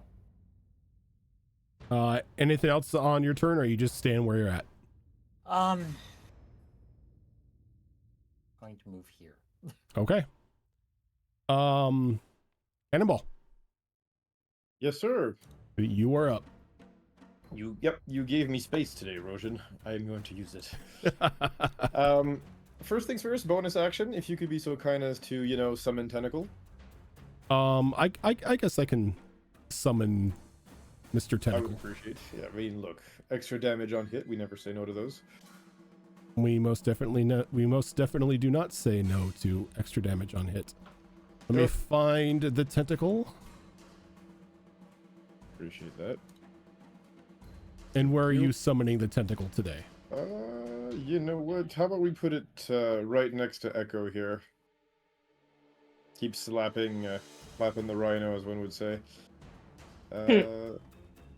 Then we are going to move, and again, since Roshan gave us room today, we are going to move. For some reason, we're going to move 30 feet. We are going to move 30 feet. Actually, you know what? We are going to move 30 feet. We're going to move 30 feet to the left today. There we go, that way. 1, 2, 3, 4, 5, 6. There we go. And we're gonna I hate that word. Eldritch Blast the Rhino. We're gonna Warlock special the Rhino. Thank you. We're gonna do the one spell the Warlock knows how to do. We're gonna do the thing. At least you weren't doing it with an action surge. Actually, you know what? Shush. Yep. That's it. So yeah, that is You know how it is. We set everything up, and then the dice say go F yourself. Yeah, that's a 10. It's not happening. A 10? Give me a sec. Yep. It's usually how it goes for warlocks. 10 Right. barely misses. Ah. Of course. But you've got the tentacle to do the slapping too. Tentacle slaps when I hit. Oh, does it only slap when you hit? Let me verify. That's pretty funny if it does. Pretty I hit you. it does. Give me a minute. I have it right here. No, actually, it's a separate spell attack. All right, let's see it. That one, I believe, will hit as it is a 12. 12 will definitely hit. Okay. Add that D to damage. And it will slow the Rhino down. So 6 cold damage, and Rhino is slowed. Rhino is dead. Oh, never mind. It be big game hunting, matey. Did you want to move the hex over to the other one? Yes, please. If you'll allow me to do that right away, we will do that Yep. with the same Constitution thingamajiggy and everything.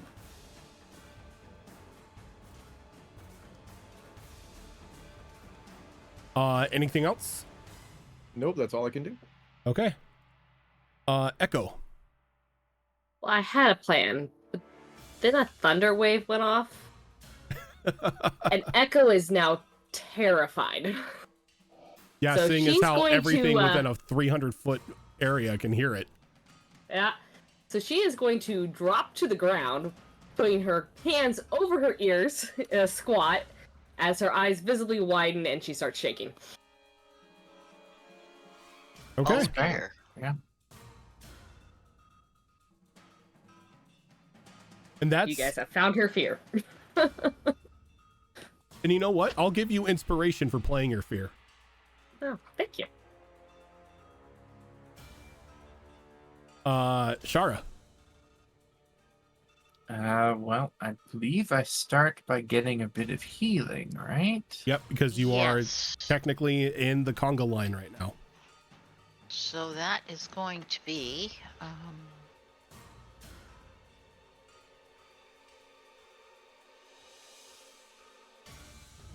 okay, 1d6 plus my spell casting ability modifier. Okay. So that is going to be 1d6 plus 4. I believe. Yep. Because it goes off of your wisdom. Your wisdom is your spell Yeah, off casting. of wisdom. Yeah. Okay. So, alrighty. Oh, maybe I could roll lower. I rolled a 1. So that's going to give you 5, Shara. Hey, I'll take it. Anything else? 5 HP is more than what I had just a moment ago. So,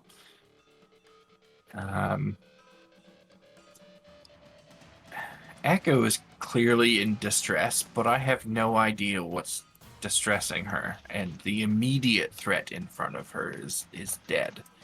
So I think I'm going to go give Mir some assistance since he's quickly getting surrounded over there.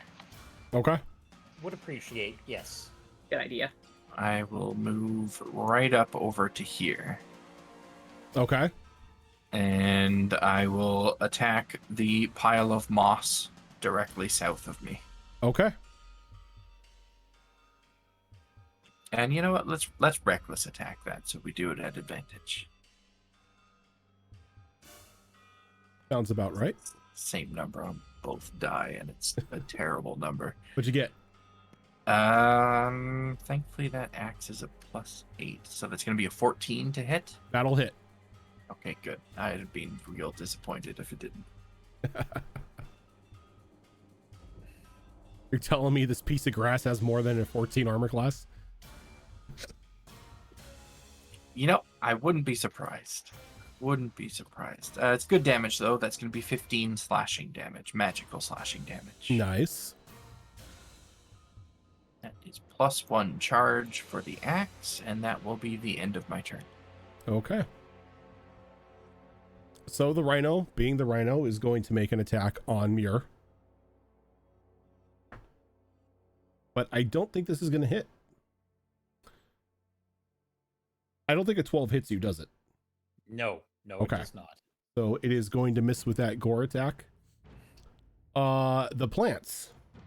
The one that Shara just attacked is going to try to make a trip attack. Not going to hit with an 8. Nope. And then the one that is on Muir is going to try for a trip. Not going to hit with an 8. 8 seems to be the number here. This one is going to...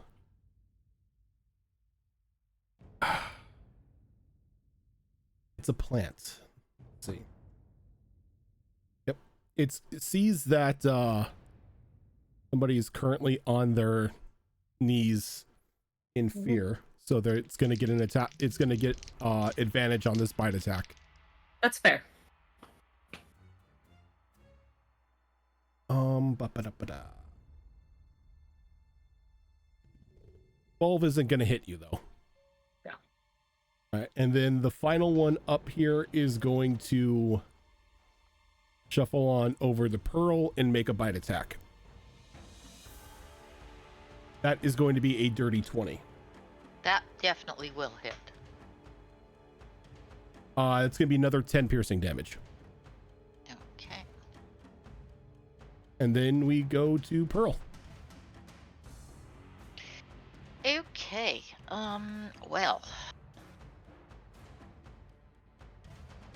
Okay, for my bonus action, I'm going to move my healing spirit. Just a second. So many screens.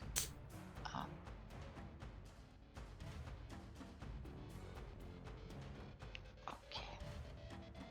Okay, as a bonus action on your turn, move it up to 30 feet. So I will move it back on top of Shara. So that would be my bonus action. And since it's pretty much going over Shara, Shara would get the healing. Okay, so she gets it now. Yes, she does. Okay. Because it's technically entering into Shara, so or Shara is Okay. entering into its space. So Oh, that's better. So you're going to be healed for another 8. Very nice. Thank you. Okay.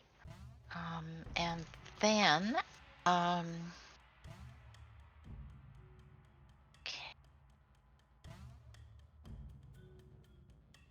For my action, I am going to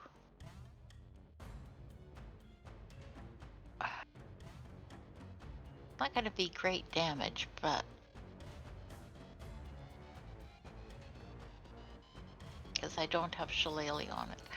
But I think I'm just going to try clubbing it with my quarterstaff. The little one that just hit me. okay. So, yeah. So that basically. Oh, now just a second here.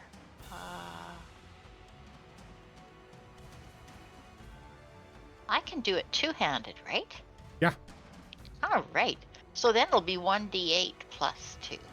All right. So we'll take a two-handed swing at it just because it hit me or bit me. So that would be a. That's just. Okay. So. No, that's not going to hit anything. That's a 7. A 7 will not hit. They don't- So. They don't have great armor class, but they have better than that. Yeah. So no, that's all I can do. All right. Any movement or anything?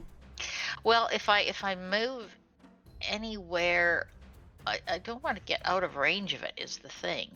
But I also am not sure I want to be any closer to anything else. So, can I just kind of dance around it to put myself on the other side of it here, Mhm. which puts me further away from the other one at least, but I'm still within range. Yep.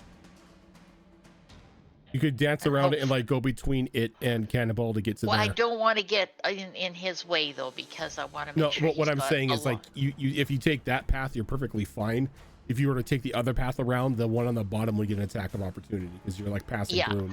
Yeah. No, we'll go around so we don't give anybody an attack of opportunity, and we'll leave the things as clear as possible for Cannonball. Okay. Then we go back to the top of the order with Mir. Why is the grass still grassing? The grass was the real threat all along. It might just be. It's the high 21 quality to Home hit. Depot sod. What's that? 21 to hit 21 will hit. for 9, 11, 12, 13, 14, 15 damage. Okay. So that piece of grass is finally dead.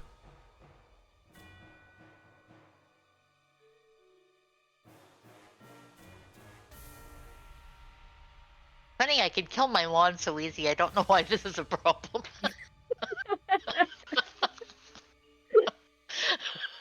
Now I'm picturing like as it's losing health, it's just the grass turning yellow and then more yellow and getting firm.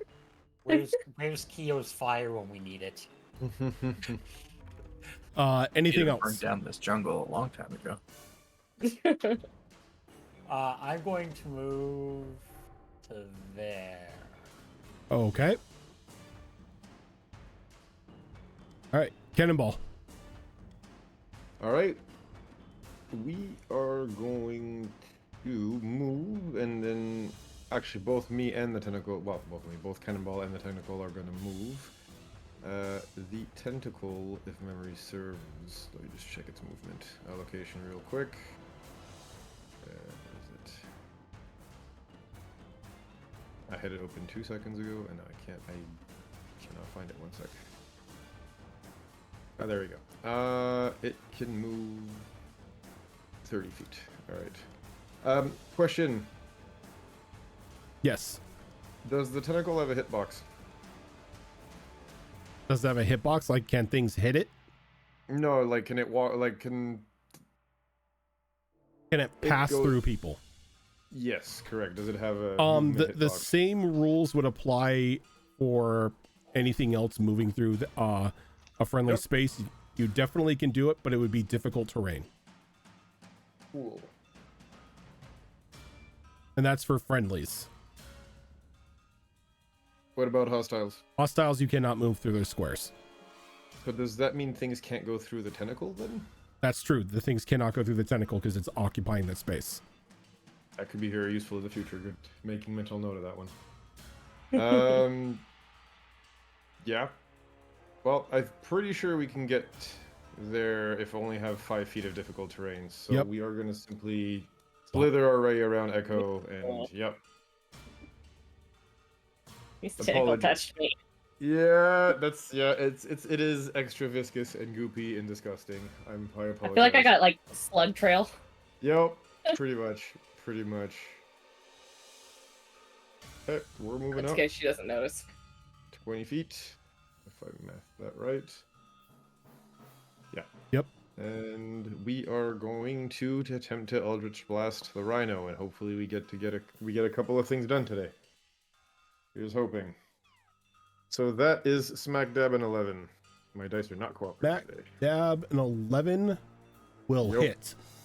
hit. Okay. And let me just roll for the tentacle. Follow up. Nope, the tentacle is not hitting. Okay, so that is as that was a 6. So Eldritch Blast is 1d10, correct? Yep. Plus the charisma bonus of 4, so that is going to be 11 damage. And we have it's 1d6 for the hex, yeah? Yeah. Yeah, so that's a full 6. So we just did, math is hard, 11 plus 6, 17 damage. Yes, you did. Anything else? No, that is it. Okay. Echo. So I rolled a die to see if she could shake off her fear. She did not. What'd you get? So I rolled a 2 for a total of 5. Yep. Yeah, she's still Yeah. there. Well, let's go ahead and call this a DC 10. Okay. Just a DC 10 wisdom save. Okay. Hopefully next turn then. Yeah. So more continue to cower in fear. Alrighty. I have the lady. And because you haven't engaged anything in combat, your rage ends. Yes. Shara. Well, yeah. What's up? Oh no, I was agreeing. I was just double checking. Okay. So it's like, wait, it attacked me. No, it didn't hit. I wish you guys could see this. My cat is sleeping standing up.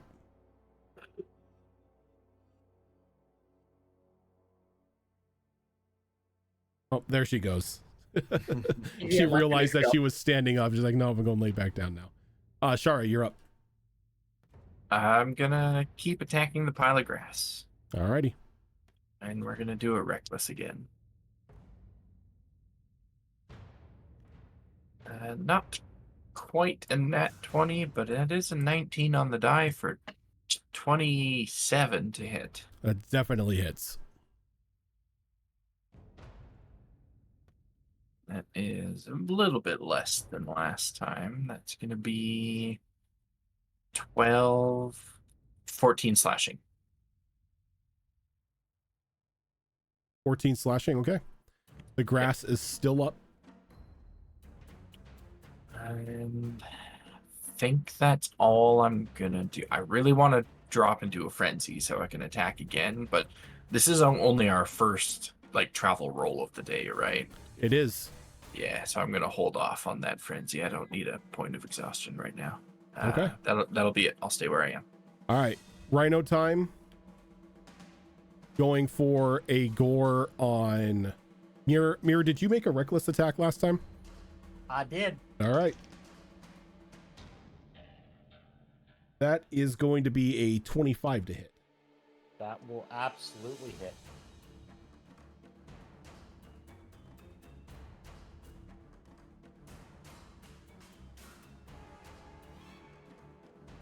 It's going to be 12 bludgeoning damage.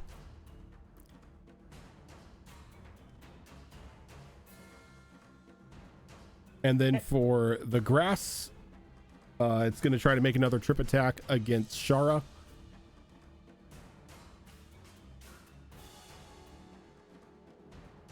I don't think a 13 hits you. 13 barely misses. All right. And then a bite attack on Echo. Yep. That's going to be a 17 to hit you. That matches, so that's gonna hit. Okay.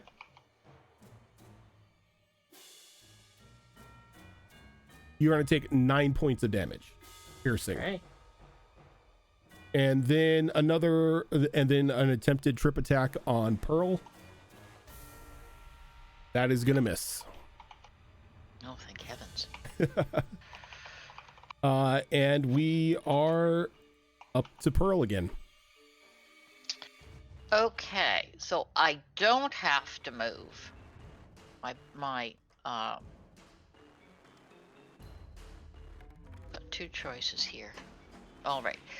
And I'm probably going to make a bad one, but so I will leave the healing spear where it is. Okay. I am going to bonus Shillelagh, and then can I still use the quarterstaff two-handed with the Shillelagh in place, or no? Yeah, because all Shillelagh does is empower the weapon.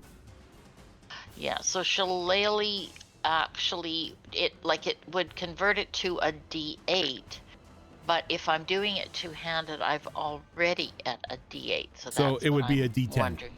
So it becomes a D10. All Yes. right. So let's hope to goodness this time I can connect. Okay, 12 plus 4 is 16. That will definitely hit. So that becomes 1d10 plus 2.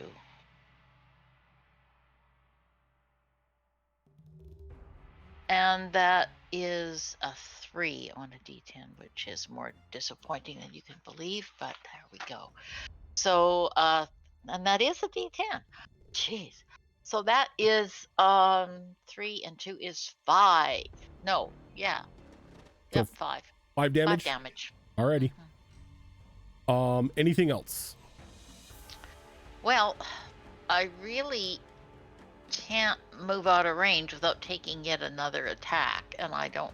So I think I'll just stay where I am. However, do I at this point is it possible that I would notice can I do a roll to see if I notice echo or I would say no, because a roll would be an action. yeah, that's what I thought. Yeah, because I think unfortunately Pearl is sort of up to her butt in at her own alligators right now. Yeah. You've got a sentient piece of grass trying to eat you right now. Well, and you're not trying to that keep big Shara a- alive. Yeah, so A lot to juggle. well, and I'm doing this like spell components. Where did I put my spell components? Yep. All right. Muir. Okay. Reckless on the rhino. Okay. That is a nat 20. Nice. Woo! Which is...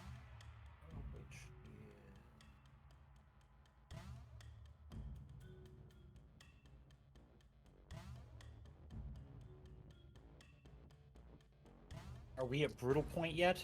I've been adding brutal to the criticals for this fight, so go Okay. ahead. I kind of so remembered this- after I started adding the brutals to the last like 2 criticals ago. I'm like, wait, no, that's you guys are level 4, but oh well. We're only 1 level away. It is what it is. You're still surviving So far. so far. 1 point off of max damage. Ooh, nice. That's 25 total. Nice bit of damage, but it is still standing. Unfortunately, there's not much else I can do. I cannot do anything to violate the sanctity of this poor animal further. Bill, Yes, sir. you are up. Yes, sir. We are going to. Yeah, we're hitting the rhino. Let's go. Thing's still standing. It's got to go. All right, that is a dirty 20 on the Eldritch Blast, and that is a 13 on the Tentacle Slap. So everything is damaging today. Yep. Eldritch And- slap. Yeah, right. And the total damage here will be 10 plus 4, 14. And that rhino is toast. I'll be the big game hunter, matey. Did you want to move Hex to one of the pieces of grass? Yes, please. Which piece of grass are we sending the Hex on over to? You know what? Let's put it to the one next to Pearl, please. Okay. Thank you. And what are you hexing? You know what? Still the same thing. We'll go with Constitution for now. Okay. Please and thank you. Echo. Can I get that wisdom save? That's better. That's a 16. All right, you are going to snap out of your Fear. thunder-induced fear. Mhm. So that will be an action. You still have Yep. your movement. Take a Technically moment to- prone at the moment, so Yeah. I will climb to my feet. don't think I yet climbed my feet for 5 feet of movement, so it's going to be half movement. Yeah.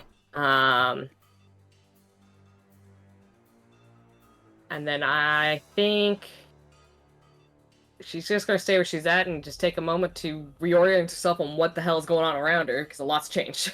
Gotcha. I don't have a bonus action to do, so... Oh, actually, no, we will bonus action patient defense. You can do that. Alrighty. Shara. Let's see if we can finally finish off this lump of grass. Recklessly. Recklessly mow the lawn. It's terrible. But it's still an 18 to hit. That'll hit. Now it's on Shara's turn. Do I roll my Yes. healing on her again That's too? right, yes. So how much damage you deal, Shara? This is going to be max damage, so that will be that plus the rage. That's going to be 20 slashing damage.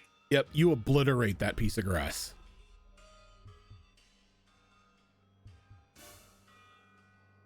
And how much HP did Shara get back? Another 8. Beautiful. I'm almost back up to full. And now that there's no more enemies in range, I will move as well. Okay. And I'm gonna move right up here. Okay. And the rhinos are dead, so they are out of initiative. So it comes to the plants. So the plant that is on Echo is going to try for a trip. Mm-hmm. At disadvantage? At disadvantage. So at an 8, it's not going to trip you. Nope. And then a trip attack on Pearl. Pearl, that is going to be a dirty 20. That should do it. All right. And since you are knocked down, it gets a bonus action to be able to bite. That's going to be a 14. Damage? No, oh, 14 to 14? hit. No, my AC is 15, so... Perfect. So you're knocked prone, but no damage.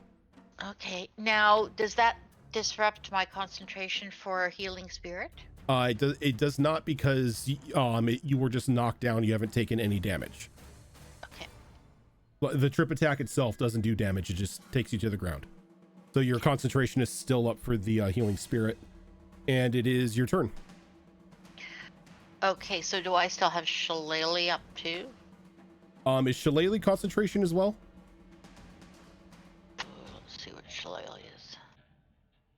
Because if Shillelagh is concentration, then the healing spirit would not be up anymore. Okay, actually it just says Shillelagh is a transmutation cantrip. Oh, that's interesting. Oh, but I've still got my shamrock on the end of my staff, so I could still cast that one. Right? Yeah, Or not my Shillelagh- shamrock. Actually, it wouldn't be my shamrock, it would be my little starfish. Shillelagh just it lasts for a minute. No concentration Okay, required. yeah. So Yeah, okay. So Shillelagh's still up. Okay, so bonus action, I'm actually going to pull the healing spirit over onto myself. Okay.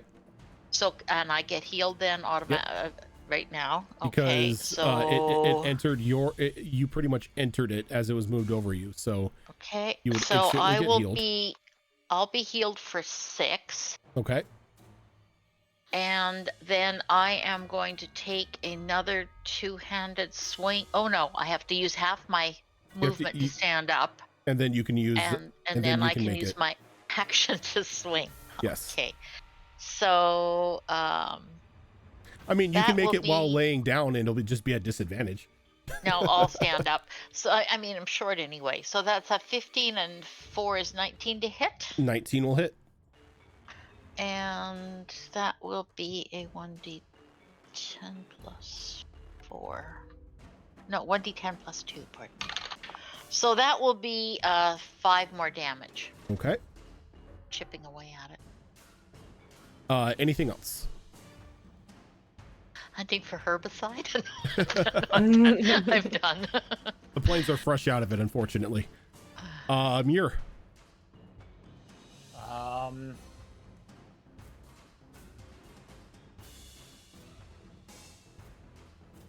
Yeah, I can make.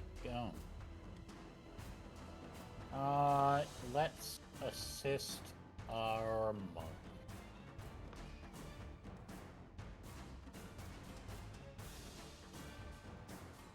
Char is working on the other one, so it's okay. And I said I was healed for 6, correct? Yes.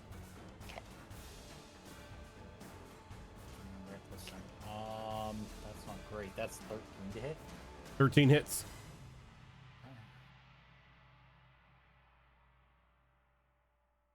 That is 9. 15 damage. 15 damage. Nice. And that is it for now.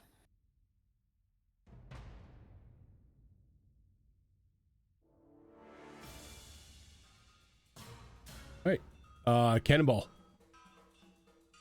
We are going to go ahead and move tentacles. Let's see where we are going to move tentacle. Could it reach? 10 feet and then 20. Yes. So we are going to move up the tentacle. You got it. And we are going to do the thing again. Eldritch slap combo. You got it. So, yeah. 18 and a 11. Both will hit. I'm sorry, the 11 Okay. will not hit. Oh, okay. So no tentacle slap then.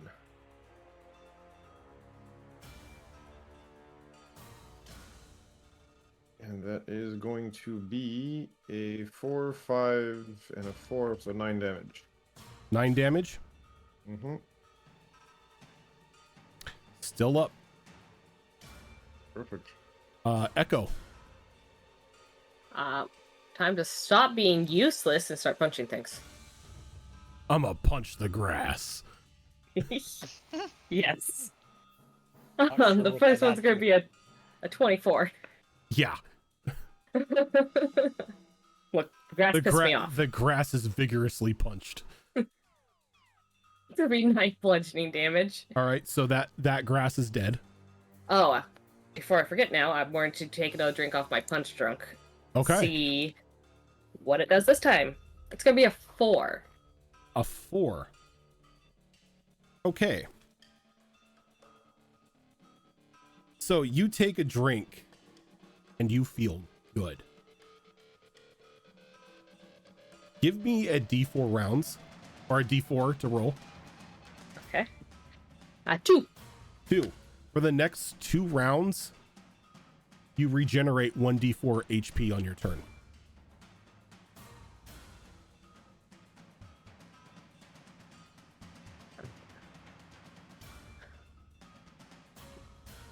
All right. Does that start now? Or does it start next round? Next round. Got it. All right. So then we're going to bonus action flurry of blows for another key point. Are you going to move over to the other piece of grass? Oh, yes. Okay. Thank you. I mean, I wouldn't mind if you were just like, Punch the confirming air. the kill and just punching the dead grass. Motherfucking grass. That's gonna be 16 to hit. That hits. Try this one. And that's going to be 8 bludgeoning. And how do you want to do this? I want to bring both hands up and just slam it down to the ground. It just flattens the grass and a little bit of like this little like green sap like blood kind of spurts out. But Yeah. everything around you seems to be taken care of.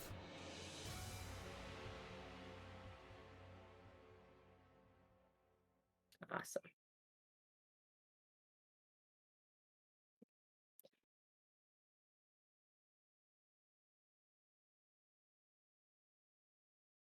So there, you're now standing there amongst a couple dead rhinos and a bunch of dead grass.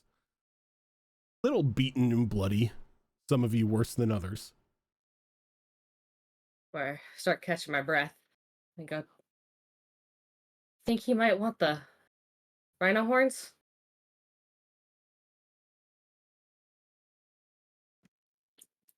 Well, if he Can't doesn't hurt. want them, we can sell them. Yeah. Who is going to attempt to harvest said horns? Ah, crap. I can attempt one. All right, go ahead and give me a survival roll. Are we out of initiative? Yes, you are out of was initiative. Going to say I would like to help. You can with help. harvesting if possible. You're just gonna help? You can Alright. assist Yeah. with the 'Cause harvesting. I have proficiency on that and I can help properly. And while they're Can- working on that one, I'll work on the other one. Can I use my last round of healing spirit on myself? Yes, you can. Okay, I will do that. The help was very much appreciated because I yin and yang that. The first one was a natural one, the other one was a natural 20. Nice. And So 23. So I almost cut my hand off and the mirror helps me. No, knife goes here. Knife goes here. so you have a flawless rhino horn. Nice. And I got a dirty 20 for the other one. Okay. And then you were able to harvest the rhino horn as well.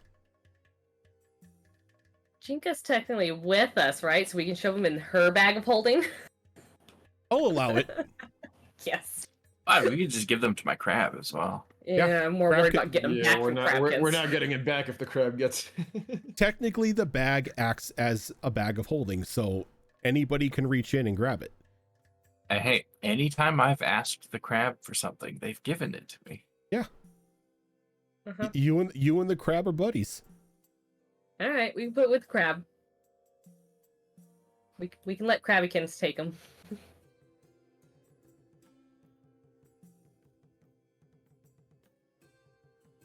So the crab just snips both of the horns and they're sucked into the bag. Awesome. They should at least fetch a good price if he doesn't take them. But I think with this, we're going to go ahead and take a quick break here because that was combat. So, we're going almost 2.5 hours in. People are going to need the ability to get up, stretch their legs, and all that fun stuff. So we are going to take a quick break here so we can get up, stretch our legs, freshen up our drinks and everything like that. And we will be right back.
And we are. It's a fight with Evie trying to see the lower left-hand corner of Discord so I can unmute the call. Getting around that time where she's just going to sit in front of the monitor and take a bath.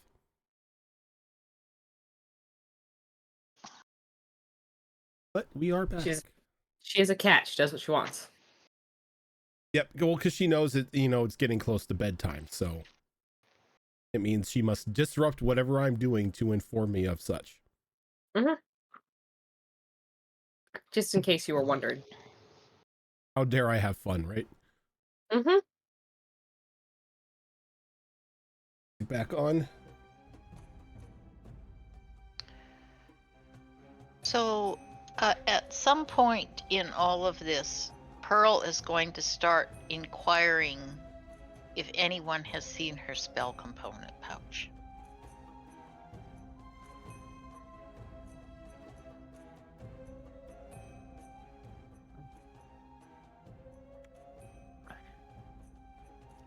Is there anything distinct about her spell component pouch that would kind of make it stand out from just any ordinary looking pouch?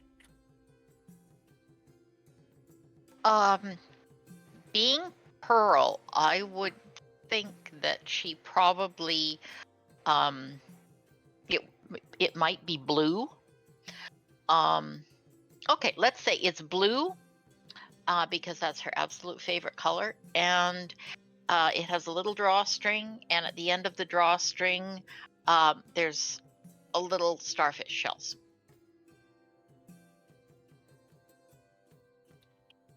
Quick scan of the area to see if there's any such thing laying around. Give me an investigation roll. When do you last remember having it, Pearl?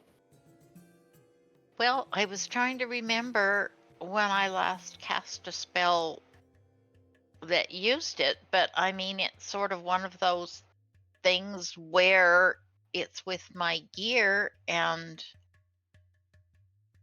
I thought I had it when we set out from the Pearl or the Possum encampment. So I'm pretty sure I had it then, and hopefully I would have noticed it if I dropped it on the road, but it's unlikely because I have it very secure. I've never lost it, even at sea, in all these years. I rolled It's a 12. Not something I take off usually. You don't see anything in the surrounding area that fits the description of the spell component pouch. I mean, could you have misplaced it while on that contraption of a thing? Just forgot to put it on one morning when you're getting ready? I imagine you take it off to sleep. Can Yeah, I do for some example. kind of a roll of recall to see if I can pin down remembering that I when I last had it? Yeah. Go ahead and just give me a straight up let's call it a straight up intelligence roll. Okay.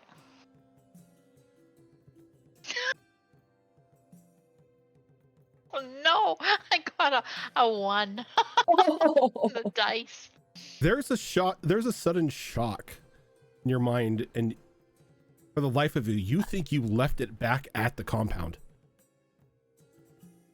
That maybe you had taken it off when you sat down to eat. Oh my goodness gracious.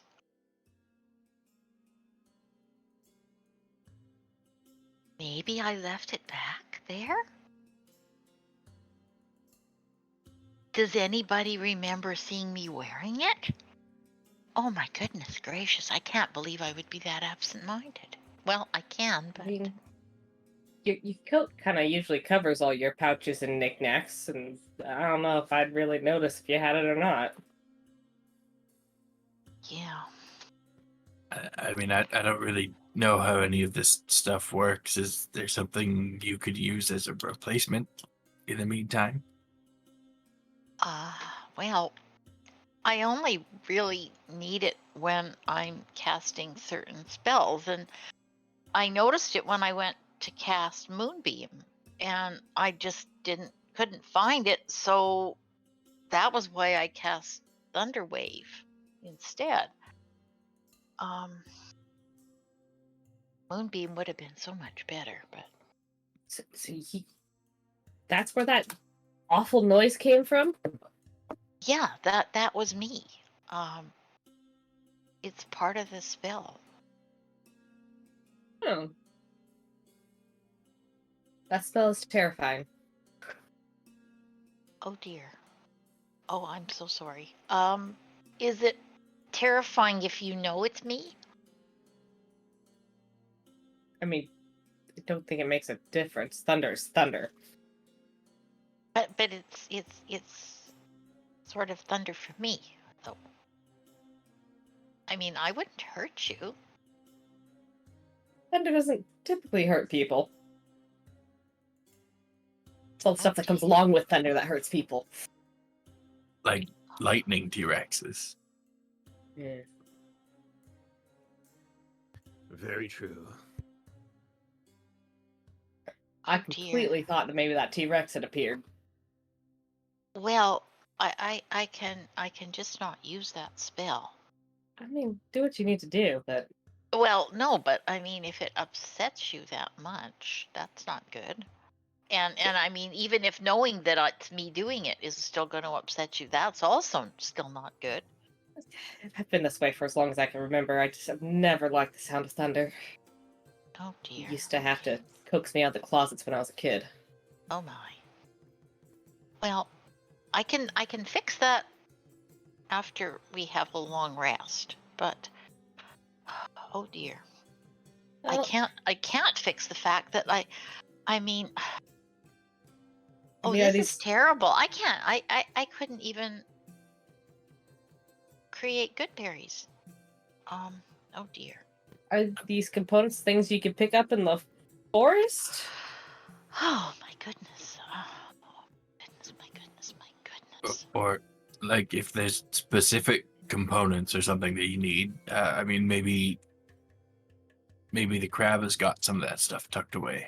Well, That's we a don't good know idea. what all is in that bag. Well, okay. So like the moonbeam would be seeds of a moon seed plant and opalescent feldspar. I mean, we can't spend the time hunting for that sort of thing right now. The hell is a moon seed plant? Well, yeah, exactly. Well, you can at least ask your crab friend if he has it. Maybe he knows what it is. Yeah, I mean, I can reach in there and try and find it, and if it doesn't have it, I'll just pull out nothing, right? Yeah. Yeah, yeah. Think of the moon seed seeds. That's pretty specific.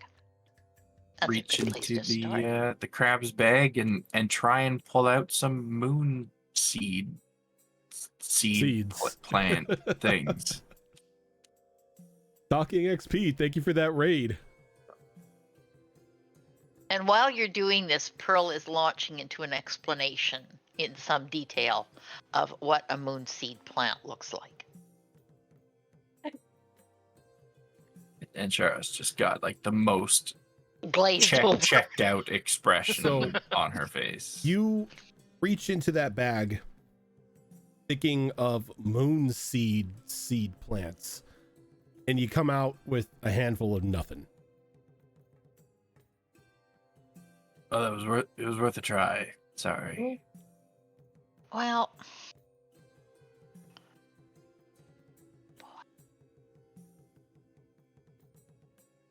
let me see what else might be.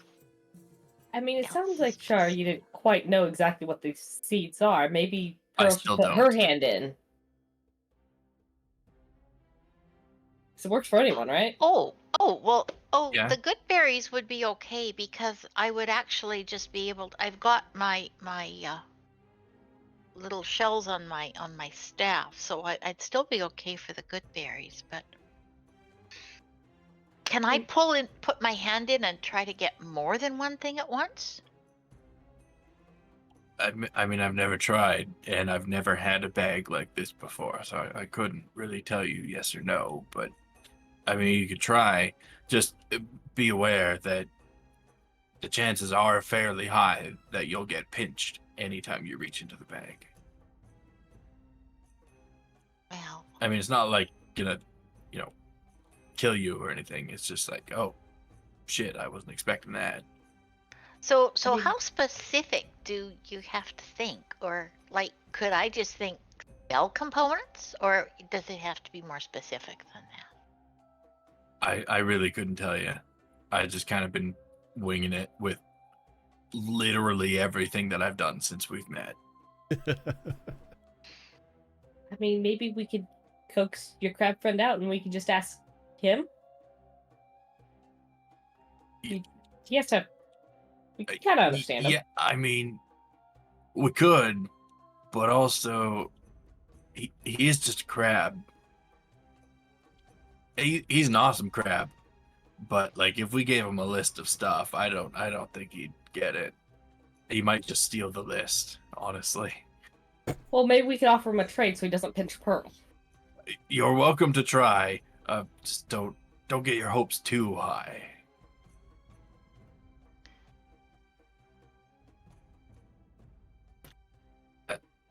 If anyone wants to reach in, here you go. Pearl, do you want to maybe like? He likes shiny things, right? I mean, he seemed awfully. Generally, yeah. I have a bag of ball bearings. Can I offer Pearl a couple ball bearings to be put in her hand when she puts her hand in there? Maybe he'll grab the ball bearings instead of pinching her. Maybe. Okay, well, what have I got to lose? And I mean, there's just so finger. many spells and so many components. And so Pearl takes the 2 ball bearings and sticks her little hand in and thinks, spell components. Okay. Let's see. Start pulling out like 9th level spell component. Yeah, this could be good. Just Why hold on is to there it. a scale of a hydra? So you reach in and you drop the 2 ball bearings down and you think spell components.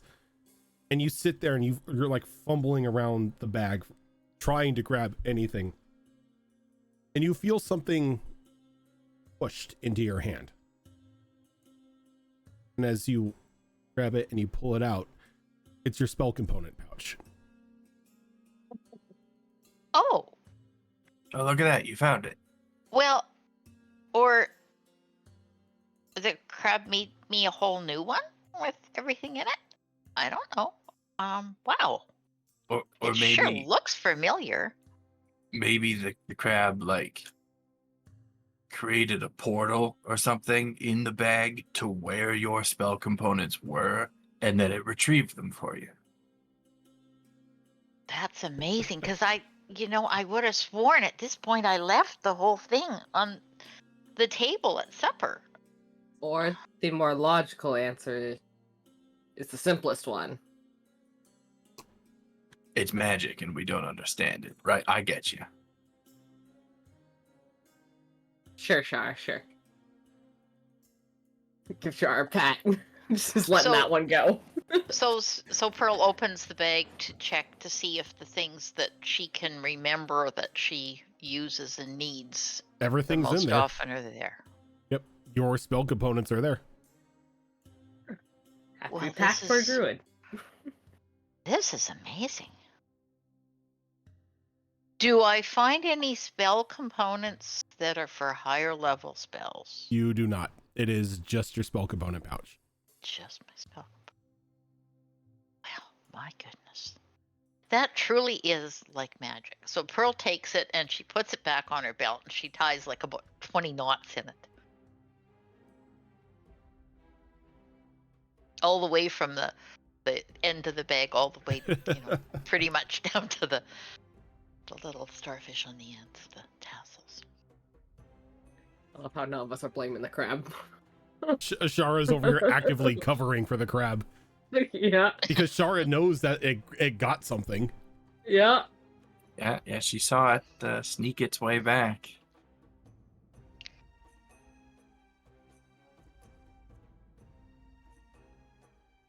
Well, now that we've been so thoroughly assisted by our crab friend, should we continue moving?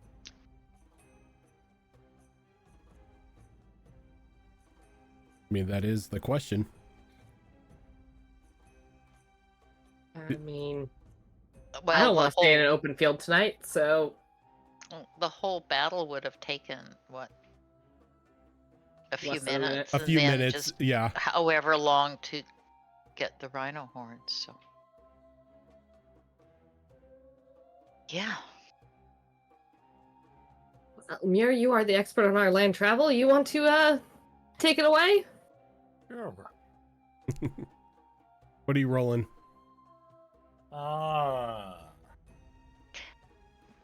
Maybe I could try to help Muir. You know, I Do mean, you have proficiency in survival? Or whatever skill he is going to roll in? survival, yes, I do. Okay. Because that's what I was eyeballing. Oh, no, just a minute. No, I don't have, the blue ones are proficiency. No, I have a bonus, but I don't have proficiency. No. So, Well, no. I shall suffer then. I shall suffer. The other question is, could she use her navigation skills? It Because doesn't she matter. carries That's a map. nat 20. A nat 20. Very nice. He doesn't need Go any ahead and help give me the percentiles here. 57. Did you just Jesus take the wheel those dice? I just saw you close your eyes and just drop them. I've got dice tower right here. Oh, okay. But I was just like, come on, willfully, 100%. Let's go. Okay. Well, the plus side is nothing bad happens. You are able to cover a decent amount of land, putting a bit of distance between you and your previous battlefield. Thankfully, long enough to not necessarily put you in any danger for any of the animals that may come to try to feast on the rhinos at night. But as this travel ends, you come across a bit of a good omen, as there is a small body of natural water that you come across near the end of your travels. And from the looks of it, the area around the lake itself, you can see that like grass has been cleared away and whatnot, and people who have traveled, this part of the island before have used it sort of as a campsite.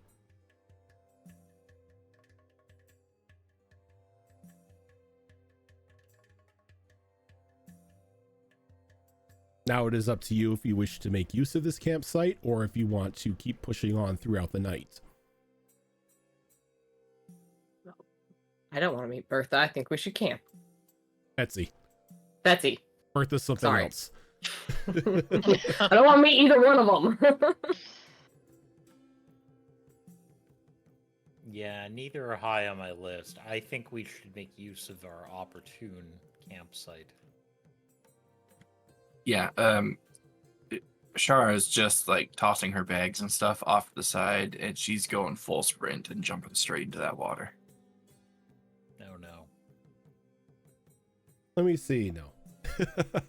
This is off of a natural 20. I'm not gonna say, haha, you jumped into the lake mimic. Oh God. Well, wouldn't you know it? It's another demon pool. We don't talk about the lake mimic. Thank you very much. Don't drink the water. What if the ocean was a mimic?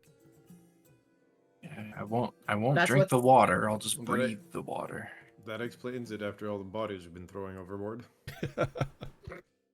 I mean, that's why we can't go in the center, right? Yeah. Wait, so you're just telling me the ocean mimic is basically just old Hydra, really? I mean, that's...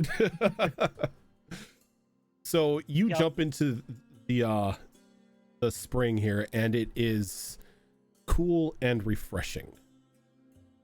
after a long day's travel out and just an open grassland, this feels like heaven on your skin.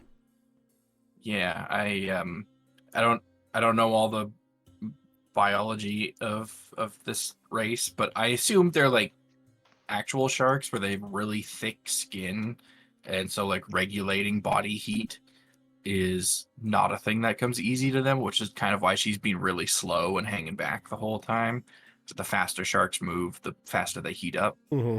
So this water is just like she's in heaven right now. She's like, I'm just gonna sleep in the water. Yeah. Right. But yeah, so the water is completely safe to drink. It is a natural spring. Though I don't know if you want to drink it now, as you're seeing your shark friend kind of swimming around in it.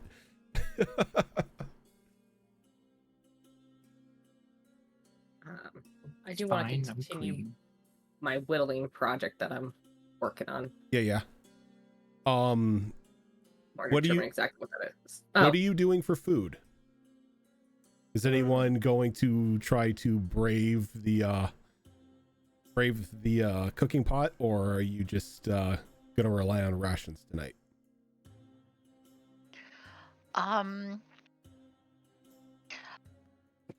I would like to go for a swim. Okay. And while I'm doing that, can I see if I can catch any fish? And I would cook supper using survival. And maybe supplement it with fish, or no? Unfortunately, there are no fish in this spring. This is just pretty much just like okay. a natural spring that has like an underground feed to it. Okay. Well, I think Pearl being Pearl would still love to go for a swim, and then Okay. she'll cook supper. So do you want to roll for cooking supper then? Do you have supplies for cooking? Well, we have a campfire cooking set with flint and steel. Yes. But do you have things to cook? Ingredients. Because if not, you're going to have to gather and hunt for said ingredients. Yeah, well, if the fish isn't a possibility, I think maybe I'll make tea to go with the rations. We should have harvested some of that rhino meat. Maybe make some tea out of the sodlings. Yes. Grassy. Yeah, no, so I can't cook, no, because the whole fishing thing didn't work out. So yeah. I mean, if somebody wants to try to hunt, they can. That is up to you. That heavy sigh from the rabbit sounds like he's volunteering. We can, but we also have rations. I'm not sure I want. You do have rations. Myself out there yet. But the rations taste so bad compared to what we've been eating. Yep. Mama Plum's cooking has spoiled you. It'll be a humbling experience. Not all food is great. Sometimes it's just food. Sometimes it's just there for nourishment. We suddenly start worshiping Brian as a god. It doesn't work. You're not Kotoa.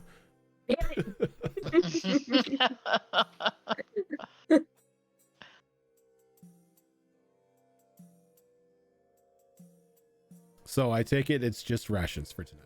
Yeah. I think it's just rations. Yeah. For Okay. tonight. Yeah. Which is, it's probably best we don't start like a fire and stuff anyway. So I don't want to attract a random T-Rex tonight. What are you talking about? I have no idea what you're talking about. Random T-Rex. The one chilling out in that bush over there. Same table lands. Okay.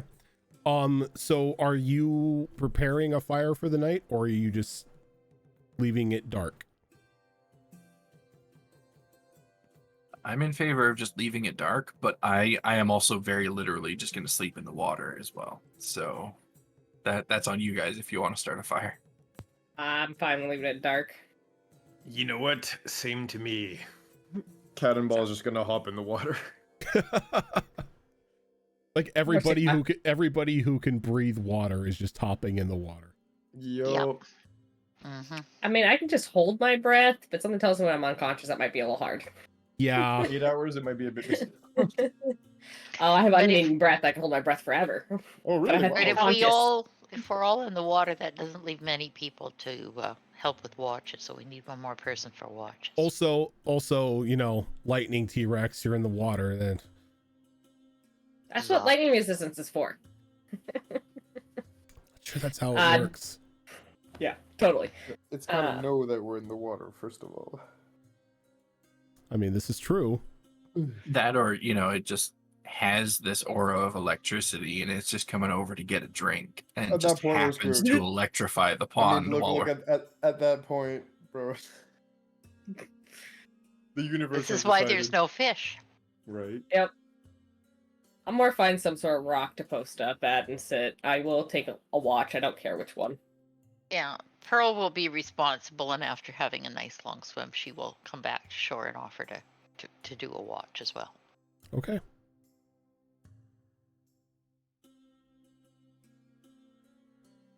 So whomever is taking the first watch, before we do that, you said you were going to work on your whittling skill. Yeah. I just want to make. I have I'm proficient in carpenter tools already. But I just want to start making like little, the figurines, like the war table type figurines. Yeah. I want to start making those for our captain quarters, but I want them shaped, like each individual person and the ship, and just maybe make one of Mama Plum's little island thing, things like that. Is okay? So is this to increase your skill, or is this just It's like just a project. Okay. Little side project. I'm making these little figures for the war table. Okay. Is anybody else taking anything or taking any time before bed to work on anything or set anything up? Yeah, Cannonball's gonna work on his gunsmithing skills. We're gonna basically take apart the pistol that you gave me and put it back together. Okay. The typical just disassemble, reassemble it type of thing. Yep. Familiarize ourselves with the internals a little bit, that kind of stuff. And that is something you can most definitely do without the need of like a forge or anything like Just that. a set of tools usually does Yep. it, which I have, so it should be doable. So go ahead and give me that D6 roll. That is a 2. A 2?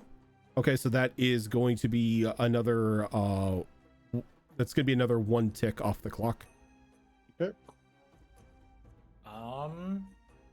I would like to spend some time actually working on my athletics. Gonna run zoomies around the place. I am going to do rabbit zoomies. Okay. Rabbit zoomies is definitely a thing you can do. 1d6. 1d6. That's a 3.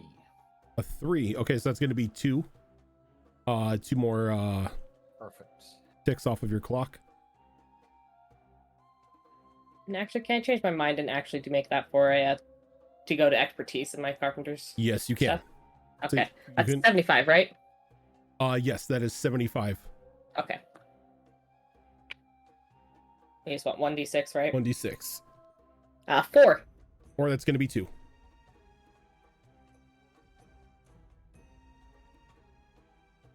Okay. So as everybody just, settles down for the night, some of you are sleeping in the water. Others have their tents set up around the spring itself. Who is taking the first watch? I can do it. Okay. So are we just going to leave it to fate? I mean, we can do that. That works.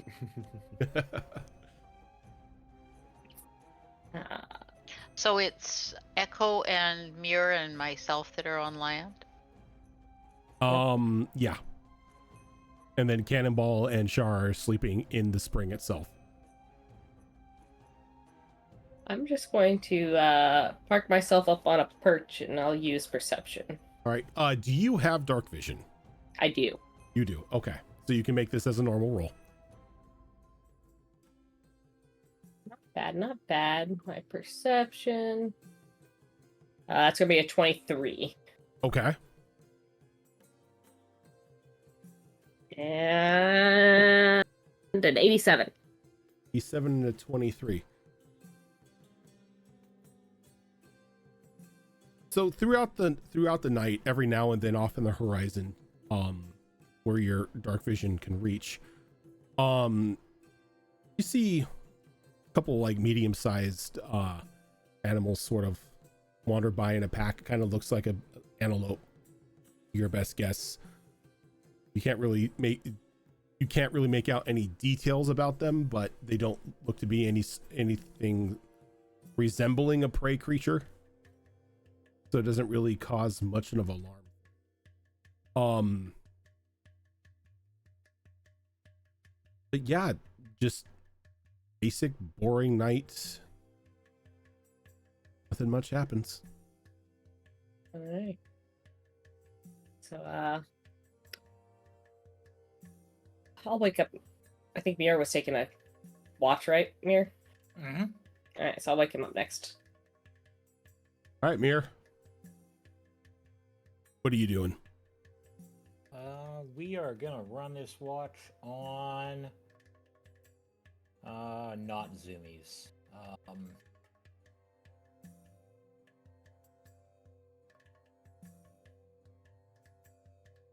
We're gonna just run it on perception. Perception? Okay. Do you have dark vision? That's what I'm seeing here.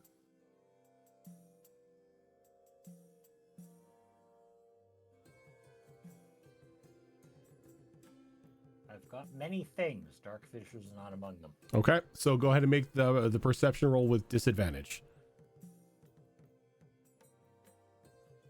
Well, that's not good for anyone. That's a nat 1. Okay. Go ahead and give me those percentiles.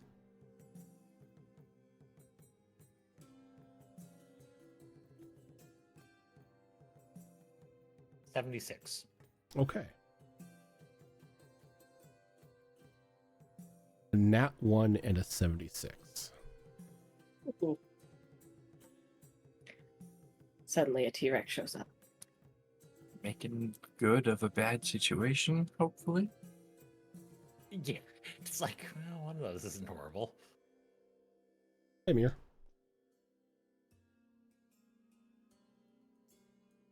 Like, we're going. Can I ask you, are you resistant to anything? If I'm raging pain, but that's about it. No. I have danger sense, but That's only if you see it coming, right?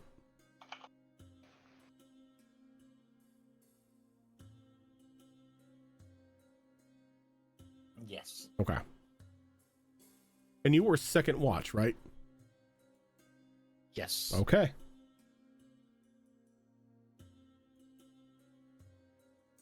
You don't need to wake anybody else up for the watches.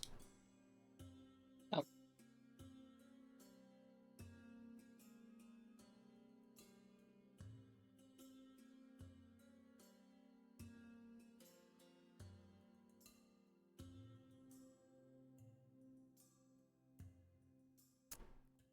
I have a question for all of you. I Are any of you resistant to anything? am. What are you resistant Yes. to? Give me a minute for you. Lightning.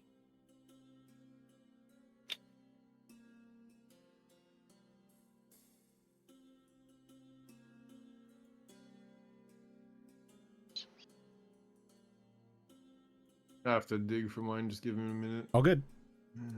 Also checking. Give me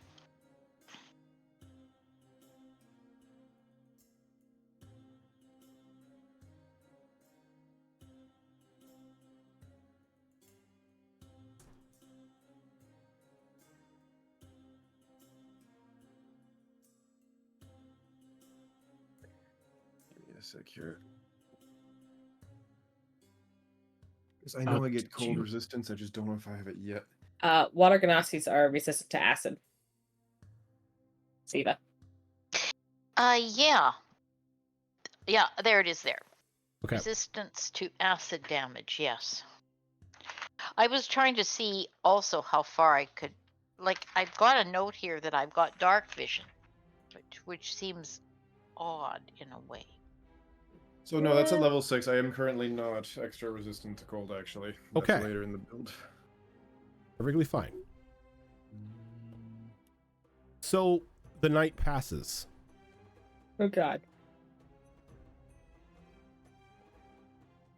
And one by one, you begin to wake up as you're feeling bumps in the road.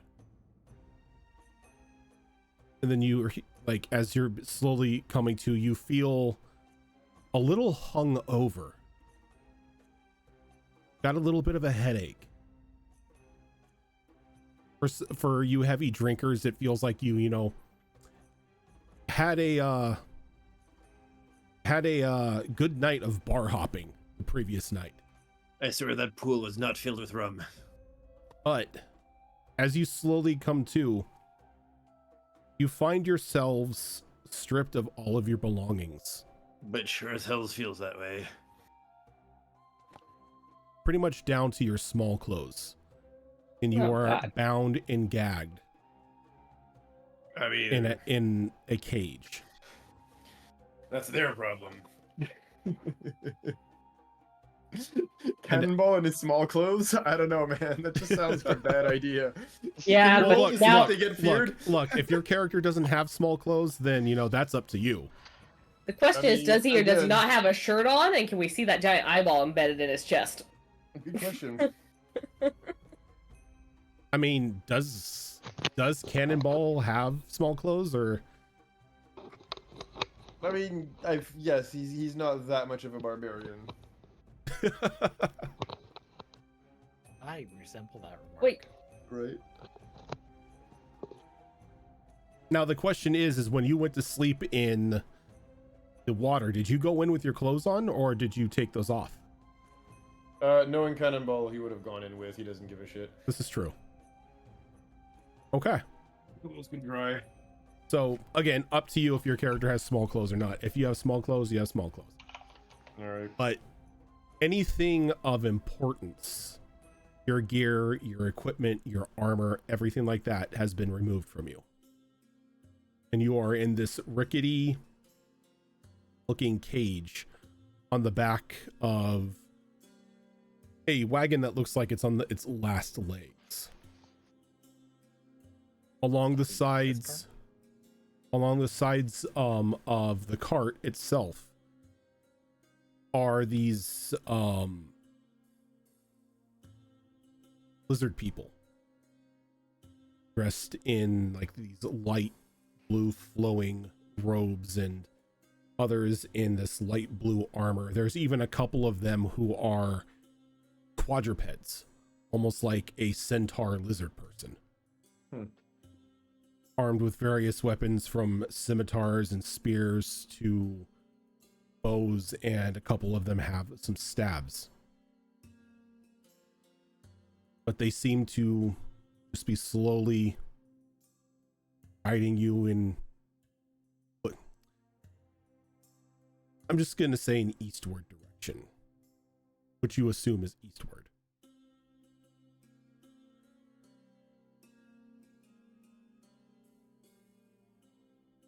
were we all in the same cage, or You we are, all yeah, in? no, you are all in the same cage. Bound and gagged. And Pearl is going, oh, golly, there goes my spell component tag again.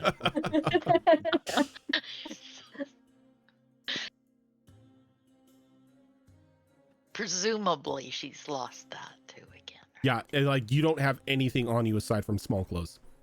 Okay. How are we gagged? Depending on who you are. For the more human-like people, it's pretty much just, you know, like a tight mouth gag. With you, your mouth is pretty much tied shut. Like you're muzzled. It's smart of them, because I was just gonna try and bite through my gag, but can't do it now. Yeah. Um,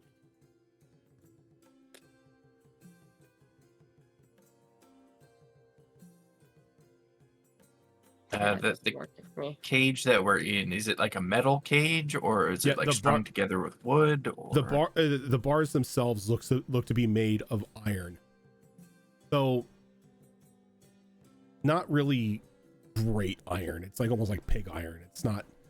It looks like they just grabbed what they could and threw it together. And our hands that are bound, are they bound in front of us or behind us? Behind you. Smart lizards.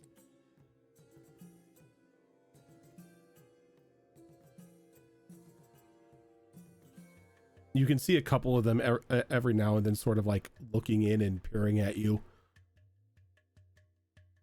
Some of them like flashing a smile before continuing just walking along the cart.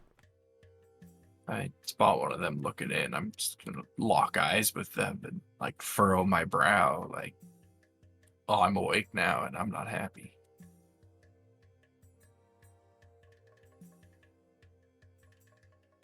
He kind of laughs and he reaches in with his spear and just kind of prods you a little bit. Not enough to do any damage, but like in a mocking way. Oh, this one looks like it's got some fight in it. Maybe it'll last more than 5 minutes. Try and knock the spear away with my elbow. You kind of just like nudge it away. Like, and he lets it happen. He just pulls the spear back out of the cage, just laughing the entire time. Keep that fight in you. I like it when they fight back. What kind of height do we have in here? If you were to stand up, you're going to be hunched. It is tight quarters for you if you stand. Like at most, the cage is maybe 6 feet tall. Okay, I'll try to stand. I assume our legs or our Your legs ankles are bound as well. Your legs at the moment are free. Free, okay. So I'll try and stand up, hunch over as much as I have to, and I'm just gonna start like body checking the gate of this cage. Right. And as you stand up, and as you go to move, you just lose equilibrium. Like you just feel probably the worst you've ever felt from any sort of hangover, and you just instantly collapse back down onto your ass. I am sorry for whoever I just fell on.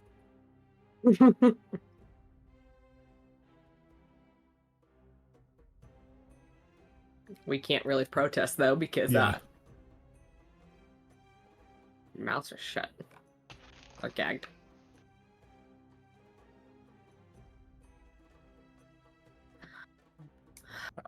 Miss being a spellcaster. I can't really do anything in this situation. Question. I'm just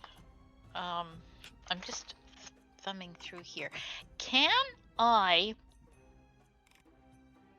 turn into a mouse? Wild shape into a mouse? You can, if you can give me a concentration check, because you are technically drugged at the moment. Okay.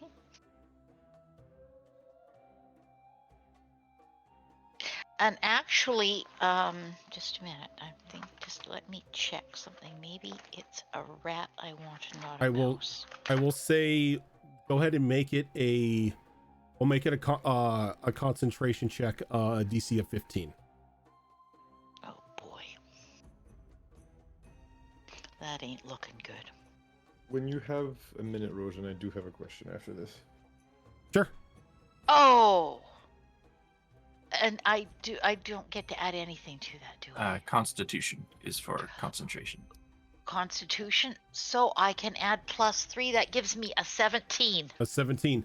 So you sit there for a moment and you close your eyes and you just wait for that wave of dizziness and nausea to wear off just enough for you to get your ground, and then you guys slowly see Pearl morph down into a rat. I'm going to give a gonna make a couple checks to see if anyone outside the cage saw you do this. Gee, in the movies, it's always sort of instantaneous. Thankfully, you're small enough as it is, and you're amongst like a couple big bodies that, And a shark just fell on me. yeah, being nestled like that, you're able just to shrink down into the mouse or the rat without anybody noticing.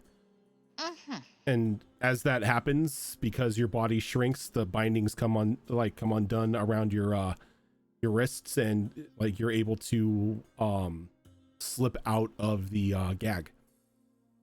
Okay, I am going to go over to Shar and immediately start a bite attack on her ropes. Okay. So you immediately start like nibbling at the ropes. Mm-hmm. Go ahead and give me an attack roll. Cannibal, what question did you have? How is this thing being pulled? From what it feels like, something's pulling it. Okay, but if we from if the we move way to the front, can we tell what it is, or not really? Not from where you're at, but from what you can tell, it's natural. It's some sort of beast of burden that is pulling it. It just the way that it's swaying and the bumps in the road. It doesn't seem to be like it's being pulled by any sort of machinery. Perfect. In that case,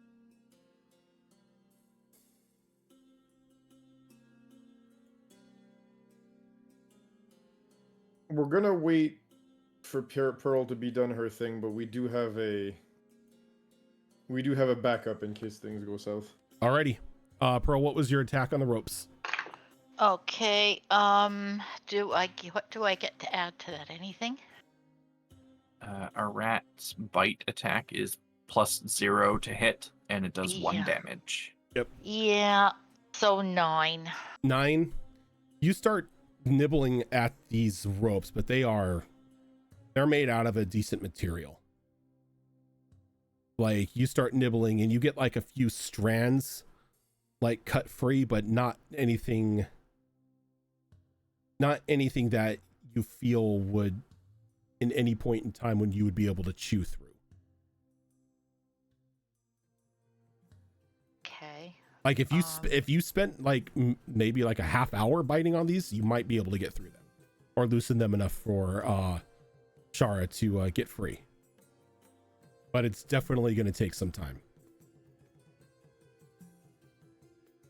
Okay.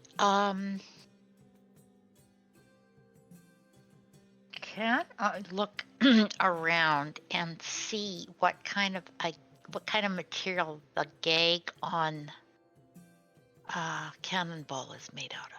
It seems like all of the gags that you have are made out of like a hide. A hide. Oh Lord. Again, smart lizardman.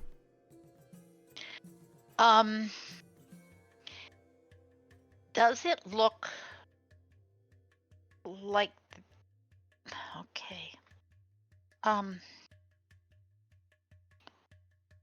boy.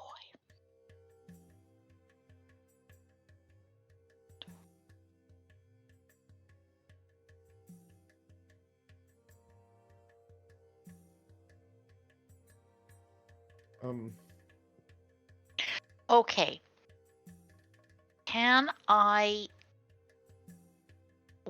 Could I have looked to see how this cage was being held closed or can I look to see how the cage is being held closed? Like the cage door itself. Mhm. It looks like there's a lock on the cage door. Okay.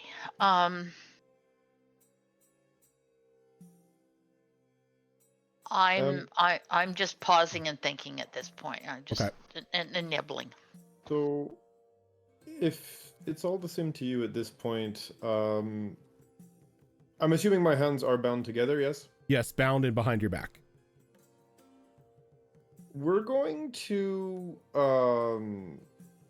this is going to sound a bit gross, but we're going to actually pull one of our nails off, and it Okay. will come off painlessly. and we're gonna back up, kind of holding that nail between, my index and thumb, and try to like give it, if at all, to the rat here. Okay. We're kind of like poking that nail towards her. I'm gonna that say we're holding. I'm gonna say because you're ripping a nail off, it's gonna do about a point of damage to you. It's harmless, actually. It's magical token. If you look in the chat, It's I a don't magical mind, but token. Wait, Yup. wait. as a bonus action, I can harmlessly remove a lock of my hair, one of my nails, or one of my teeth. Okay, We're doing Wow. hex-blooded things. There you go. We're doing hag things. there you go. You go ahead and Oh. pop that fingernail off. It just Yep. like it's nothing. Yep. Kind of gross. I apologize, but yep. And we're gonna try to give the nail to the rat. Okay. So can I try to take that and use it as a weapon to try to saw the rope? You would have to hold it in your mouth, and then try Yeah. to saw it that way. Okay. You can So- try. The moment she would take it into her mouth, though, she'll hear Cannonball's voice in her head, Ah, okay. as it allows me to send telepathic messages when right. somebody is holding it, as long as I'm within 10 miles of them. It also lets me know where that thing is, and I can remote view it technically, though. Again, Why- once the trance ends, read it up. I Why can do a why lot of does things why with does a this edition. fingernail have better cell phone reception than some providers? You know what I mean? With a piece of hair, it's like, come on, man. God damn. Yup. So, no, you're gonna hear Cannonball's voice in your head, and Cannonball is just gonna ask, before we do anything rash and get speared, can you tell me what's pulling this thing? Can you sneak out between the bars and take a look at the front? Can I do that? You are a rat. You definitely can. The Alrighty. the square gating of the cage itself is definitely big enough for you to slip through. Alrighty. That's exactly what I'm gonna do then. All right, now Don't how drop the nail. how are you going about this? Are you going to be like going through like the back and climbing up the cart itself, or are you going to be going off to the side? I am going to try to do it by going like almost sort of burrowing. Is there hay or anything in There's- the cart? The only thing that's in the cart is you. Okay. I am going to try to sort of stay nestled in so that I am as least visible as possible and go along and not and look for places where I don't see the lizard men, and then I'm going to maybe try to poke out and poke out the minimum amount to see if I can get a look at what Okay, I we've will got. tell you that if like you're trying to look out the Stealth, side, or if you're trying to look out the side, you're not going to be able to get much of a view of what's pulling you. You're going to have to go out of the cage in order to do it. So you're either going to have to go like slip out the side and sort of like walk along like a thin railing to get to it, or you can go through the back of the cage and up the sort of The like roof, basically. the wall of the cart and then go up that way. is and- that a bit? If you want my opinion on the safest route, it's the back way, because We'll try it. I mean, I've you've got a bit of cover from your friends' bodies, and there's no chance of you falling off the cart and getting stepped on or crushed by a wheel. Yeah. I actually have the you can't see. I've actually got all those pages printed out. But thank you, Fox. That's great. But yeah, okay. So we'll give it a shot. Okay, so you go and you climb up the back, and you get up to the front, or not to the front, but the top lip of the cart wall itself, and you can see that there are two lizard men sitting on the front part of this carriage with two large chains sort of in their hands, and they seem to be fighting it. And along the sides of this cart, walking along it, seem to are two other lizard folk, but they are completely hooded, and they're carrying these large black staves with like a deep ruby embedded at the top, and then on their hip is like this jet black scimitar, and what's pulling the cart are two nightmares.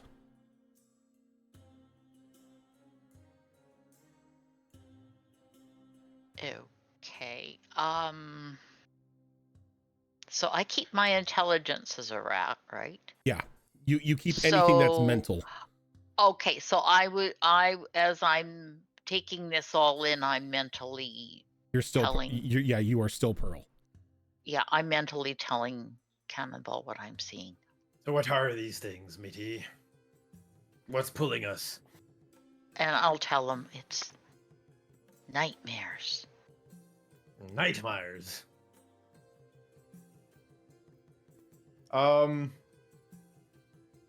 What would I make to know what a nightmare is? Would it be a You wouldn't roll of even some you kind? wouldn't even have to know what a night like roll to know what a nightmare is. One of the hags of the coven up over in their stronghold has a personal nightmare as a mount that she uses to fly across the sea. She doesn't use a ship.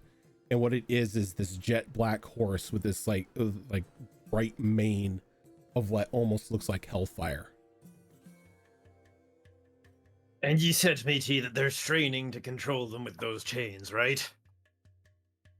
Yes, and then there's two of them, and two of the other lizards are like in robes and hooded, and they've got these long sort of staves with gemstones. And And that- we are. That's sounding Such plenty annoying already. All right, mateys. How could I? You know what? We're gonna close our eyes and we're gonna use the being able to see part of the thing Okay. of the magical token thing here for a okay. sec. I'm like closing your eyes and being able to see what? Yeah, because the remote viewing part, Yeah. Okay. which So you're- allows us to see it You're using Pearl's eyes as a viewfinder right now. pretty much. Okay. We're looking through her eyes. My apologies if this be a bit uncomfortable. There's one thing I can do that does not require me to use any voice or hand gestures here. Okay. We're gonna summon a tentacle and we're gonna slap that horse's ass. Giddy up. Okay. Okay. Don't get run over, Pearl. So Hang what on, I'm Tech Boyos, we're going for a ride. give me a sec. I gotta pull up the nightmare stats here. Okay. Does Pearl realize what's going to happen so she can dig her claws in? Oh, I will verbally tell you that using the telepathic thing. I will tell you to hang on for dear life. Or even to come back in and warn the others so they also don't get screwed over. Okay. Okay. Go ahead and give me an attack roll with the tentacle to slap it. Okay, so before he does that, can I come back? And then do I have to pass that nail to each? Now, Like, do before- people have to hold it, or technically what has to happen? you have to stay up there because he has to see where he's casting the tentacle. Correct. Good point. Okay, oh boy, So fingernail in my teeth Hold and on. hanging on for dear life. This Yep. is. hold oh my on. God.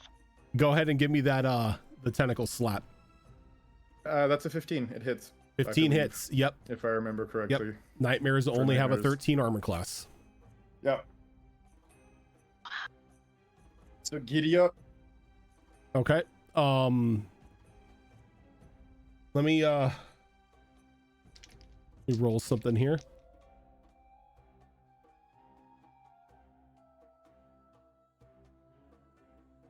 Pearl, can I get say a strength saving throw as you're holding on to this?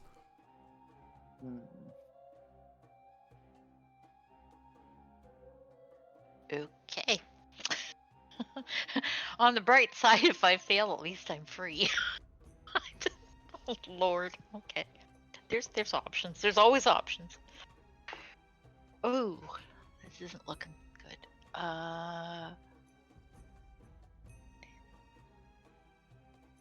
14.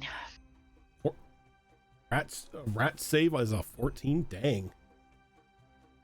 Oh, just a minute. Oh, it's the rat strength. The Yeah, rat with plus strength. 2. Yeah. So it looks like to me it's plus 2 to strength. Is that right? No, the rats only minus- have a strength of A strength 2, of 2, so it's a minus 4. Minus 4. Yeah. Minus Oh, 4. so yeah, so no. So that's going to be a 12 minus 4 is 8. Okay. I was like, dang, that's a strong rat. No. Yeah, nope. Sorry about that. All right. Dire rat. So- Rat's been hitting the gym. Everybody feels the cart jolt as there is an audible slap as the hindquarters of one of the nightmares is struck. And what you see, Cannibal, is right as it strikes, like the sound brings the attention to the hooded lizardmen, and they turn and look, and you get a brief sight of their face, and you can see that like half of the face itself is like a skeletal structure, while the other half still has the scaling and everything that a normal lizardman would have, but it's all like zombie lizard. it's like a deep, like almost rotted gray color, and the eyes are just like this eerie red. And as it takes off, one of them says something and it banishes your tentacle away, but the damage is already done as the cart starts taking off, as the 2 lizardmen at the front of it are trying to fight to gain control. Pearl, you go flying, like, and everyone sees this little rat passing through the cage of the prison heading towards the back. Now you have an option here that I will let you make before you pass through the other end. You can drop your wild shape and just hit the cage, or you can fly out the back.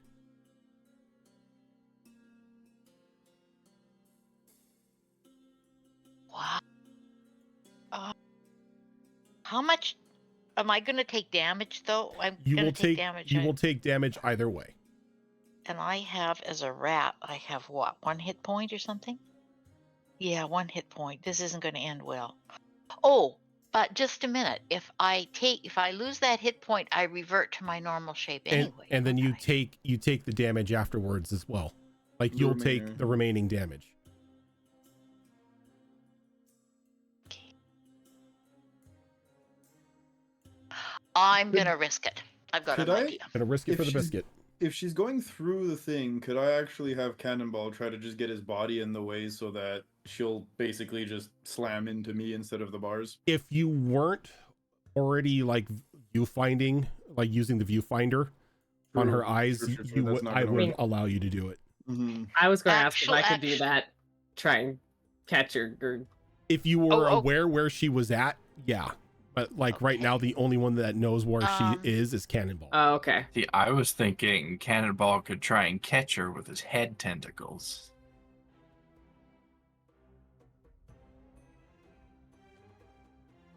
I mean, So- technically, I do have sight of what she's going through, so I would see her coming, and I could probably cancel the view. But I mean, it's up to you. Like, so I'm my gonna- choices are I can hit the wall and drop, Mm. or in pearl form, or you can go through the bars and outside the drop in cage. pearl form. No, in rat form. But I'm gonna. But as So you'll soon take as the I damage hit, and revert I'm to gonna pearl take form. the damage and then I'm gonna revert Yeah. to pearl. And the thing is outside the cage, you are then surrounded by. What's You know, I think panicking I'm lizard gonna men. actually drop in the cage. Okay. So you release it and you kind of like come into contact with the cage door. You're going to take 12 points of bludgeoning damage as you just slam into the cage and kind of like fall down. Okay, so that leaves me with not very many hit points. Okay, but we're good. So there's a bit of panic as you hear these audible yells, as you feel the cage being lifted off the ground, as in their panic, the nightmares begin to take flight.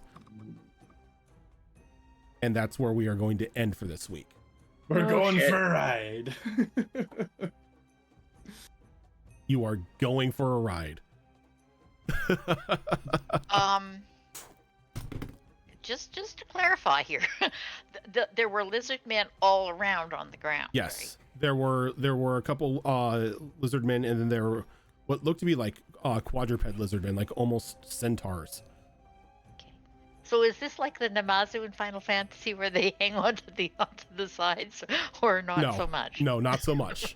Not so Okay. much. It's just pretty much they were walking along the side, sort of just keeping an eye on you, making sure you weren't doing anything fishy. All of them failed their perception checks. You turned into the Fishy, I see rat. what you did there. Ha ha ha ha. But yeah, so that is going to do it for us this week. Zorro is either watching or will be watching the VOD. Zorro, you have everybody to blame here for Jenka being kidnapped. But And yeah, Fox drinking his health potions. Or yeah, Char and- drinking his health potions. yeah, or Char health drinking For the potions. health me, potions. Hey. using an item for its intended purpose. No one died yet. Yet. Yeah.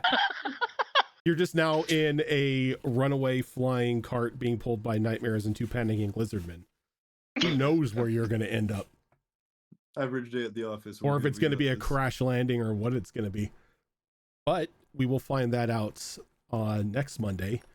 Upcoming this week, there is no episode of Destiny Forge. We are coming back in July. Upcoming Saturday is another episode of Wayward Wanderers, which is our Pathfinder 2 Extinction Curse campaign run by Azerin. Then as we're cycling back through next week, we'll have an episode of Tricorn Isles here on Monday. Destiny Forge is making its return, I believe. I will have to check with everyone to see if they have any plans, because it is 4th of July. And then we will be back here again on Saturday for another episode of Withered Wastes. But for now, we are going to head on out. Thank you very much for everyone for tuning in, and we will catch you later. Bye, everyone.